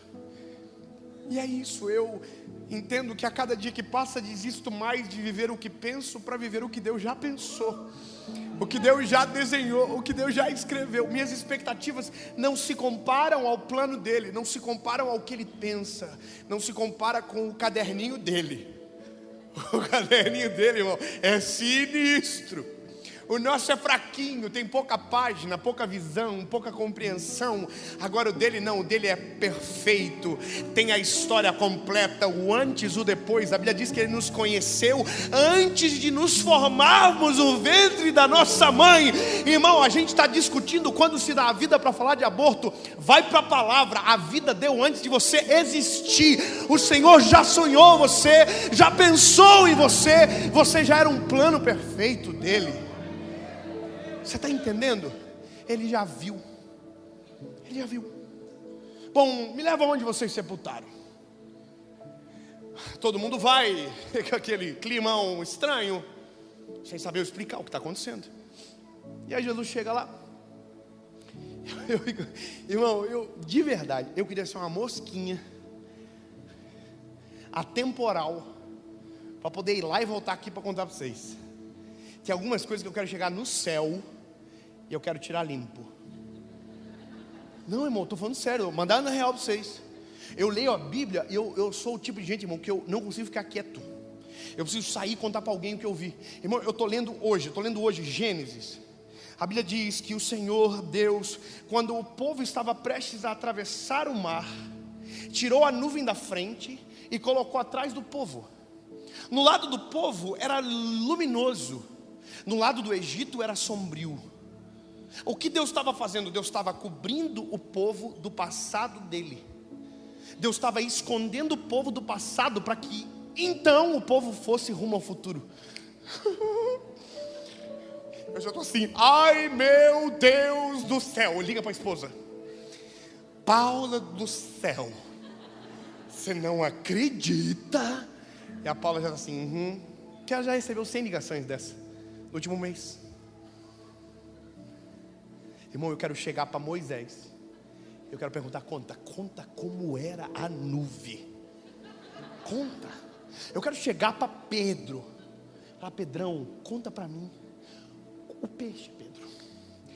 Me fala do peixe, como é que foi essa parada de passar a noite toda passando vergonha e de repente bateu o recorde de pesca da vida? Me conta, Pedro, o que você pensou? Fiquei rico, fiquei pobre. Porque a Bíblia diz que Jesus mandou ele abandonar tudo. E eu quero chegar para Jesus e perguntar: o que foi que o Senhor viu em nós? O que foi que o Senhor enxergou na gente, a ponto de entregar-se na cruz do Calvário por gente igual? Oh, irmão, existe uma música chamada I Can Only Imagine. Eu só posso imaginar. E uma das coisas que ele diz é o dia do encontro, quando encontrarmos com o Criador. Sabe, eu não sei você, mas eu almejo esse dia, sonho com esse dia, e sei que ele vai acontecer, porque tudo o que ele prometeu, ele vai cumprir. A Bíblia diz: eu vou vos preparar um lugar, mas voltarei para te buscar. Vai acontecer. Mas a parada aqui é imaginar a cabeça da galera assim. Jesus falou assim: remove a pedra do sepulcro. Irmão, uma exumação do nada. É isso que está acontecendo. Uma exumação na luz do dia, sem aviso prévio, autorização da prefeitura. Nada, irmão. Do nada ele falou assim: tira a pedra. Aí o povo está assim: gente, ele é tudo isso que vocês estão falando mesmo? Porque se ele não for, eu vou peitar. Eu vou falar que eu não vou abrir. Aí o povo está assim: abre. Abre, porque se ele invocar no seu, irmão, ele pegou um endemoniado em Gadara, que se você visse o que ele fez. abre. O povo tudo assim: não, eu vou abrir, mas vou abrir só para ver o que vai acontecer, porque eu sou curioso. Irmão, removeram a pedra. Foi a gente que colocou, e a gente tem que tirar. O mesmo trabalho que a gente teve, a gente tem que trabalhar de novo. É isso que acontece. Deus não desiste do que você desistiu. Então você vai ter que redesistir. Não sei, desdesistir. Boa, palavra nova do português. O povo ama. Estão mudando tudo.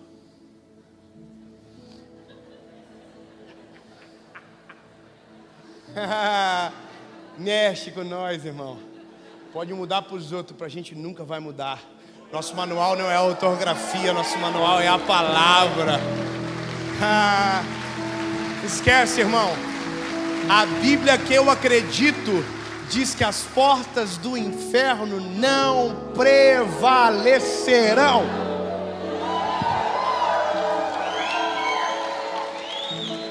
Fala o que vocês quiserem. Remover a pedra. Aí Jesus falou para Lázaro: Lázaro, ressuscita! Não, irmão, lê. Tem que ler.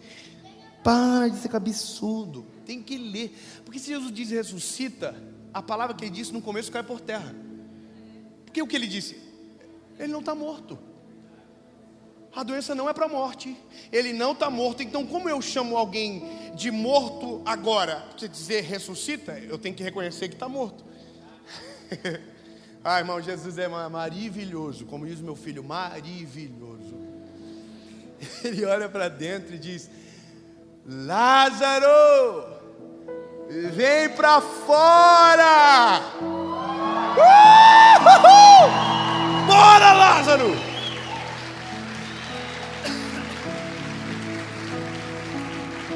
Eu imagino, porque a Bíblia diz que o Lázaro estava todo amarrado.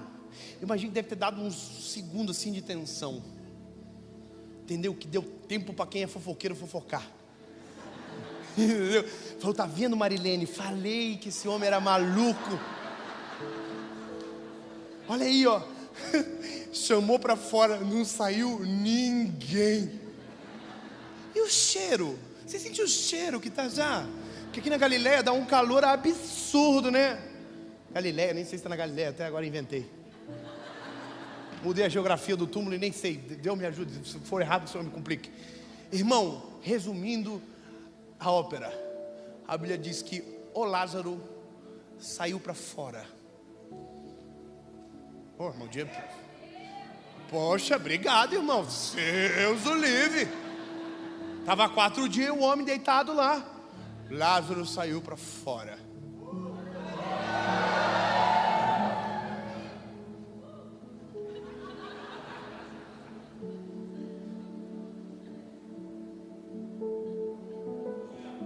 Quem foi que me amarrou assim, gente?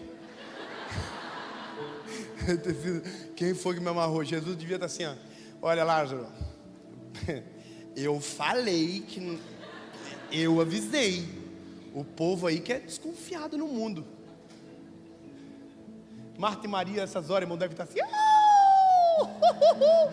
que bobiça que nós falamos para ti, Jesus, que você não queria cura, o Senhor tinha ressurreição. Ai, Jesus, desculpa, nunca mais vamos fazer igual.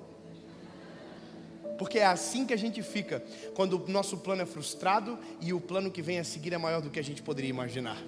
É assim que a nossa carinha fica, o nosso queixo faz assim, ó, cai lá embaixo. Porque a gente olhou para o lado e pensou: nossa, isso aqui é incrível, isso aqui é o supra-sumo. Aí Deus falou: calma, bebê, deixa eu trabalhar. E aí a obra fica pronta. E quando a gente olha para a obra dele, a gente fala: what? É muito maior do que eu poderia imaginar. É muito melhor do que eu poderia sonhar. É muito mais incrível. O teu plano é perfeito. E aí a gente, uau! Mas antes de falar uau, irmão, a gente reclamou. Encheu a paciência do Senhor. Irmão, para de encher o saco.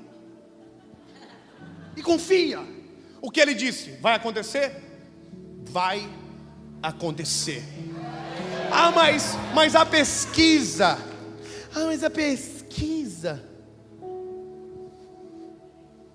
Mas a estatística, mas o diagnóstico.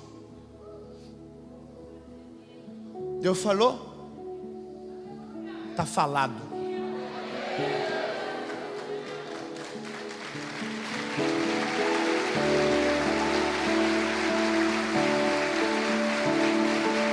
Aquilo que parecia impossível viver. Aquilo que parecia não ter saída, aquilo que parecia ser minha morte, mas sou minha sorte, sou milagre, estou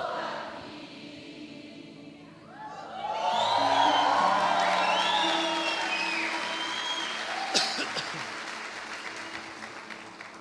Tem duas histórias em aberto.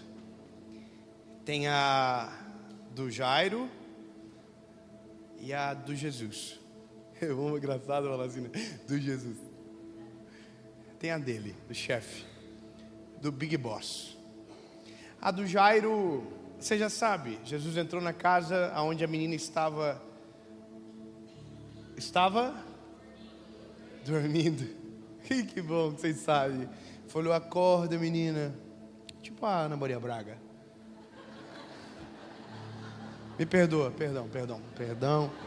Jesus, desculpa, Senhor, minhas referências são péssimas. Foi a única coisa que veio na cabeça. Não vai acontecer mais. Até semana que vem. Aqui. Passa. E aí tem a do chefe nosso. Que eu não sei se vocês sabem, conseguiram colocar o nosso chefe na cruz. Colocaram ele lá. E não foi forçando, ele deixou. A Bíblia diz que como ovelha muda, ele foi levado a um matadouro. E pelas suas pisaduras nós fomos sarados. E ele deixou. Imagina você tendo poder para tudo, não fazer nada. As pessoas gritavam, zombavam dele, dizendo, falava que era o Messias, que ia salvar todos nós e não tem poder para salvar a si próprio. 2 ladrões no lado dele, 2 bandidos. Um olhou para ele e riu dele, e o outro disse, oh Senhor, ele não sabe o que faz. Se o Senhor, quando entrar no paraíso, puder, lembre-se de mim. Aí Jesus falou, hoje mesmo estarás comigo no paraíso. Agora, escuta, a Bíblia diz que no nada o céu escureceu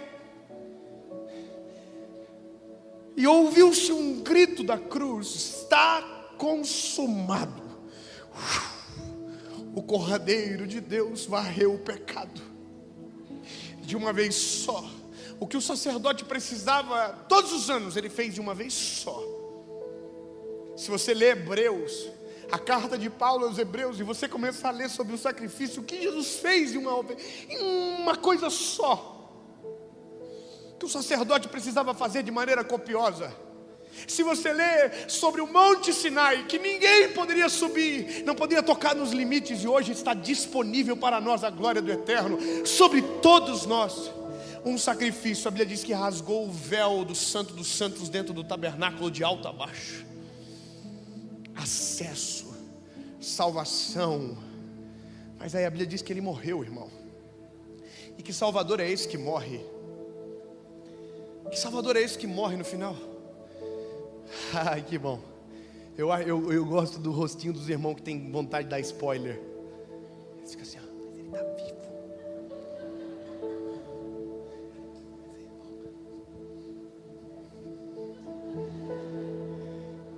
No primeiro dia, ele estava morto. Disseram, vamos colocar guarda no sepulcro dele, para que os seus discípulos, não roubando o corpo, diga que ele ressuscitou. No segundo dia riram, não apareceu ninguém para fazer nada. Mas ao terceiro dia,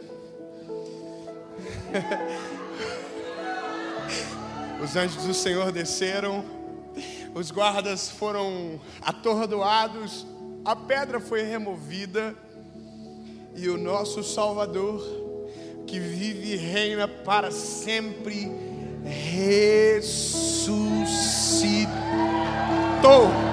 conforme ele havia dito, eu vou morrer, mas ao terceiro dia eu vou ressuscitar. Se você for em Israel, tem um lugar que dizem que é lá, pelas características geográficas, pelo jardim. E aí você entra no sepulcro, tem uma pedra vazia, Não tem ninguém ali dentro. Uma grade que protege aquele lugar. Uma porta singela de madeira com uma plaquinha pequena escrita: He's not here. Você veio procurar no lugar errado. Ele não está aqui. Mas e aí o que eu faço? Lê o resto. He is risen. Ele não está aqui. Ele já ressuscitou. Fala para o irmão que está do lado. Ele ressuscitou. Se você estiver no Uber, fala para o Uber. Fala: o meu Jesus ressuscitou. E nada que está morto dentro de mim, à minha volta, permanecerá igual. Se Ele chamar a existência, voltará a viver. Não importa a área, não importa o local, não importa onde, não importa quando. Leva para Ele. Jesus, eu vou te levar onde eu sepultei. Eu não sei, porque se eu tomei a coragem de sepultar algo que o Senhor não desistiu, eu removo a pedra e o Senhor traz a vida de novo.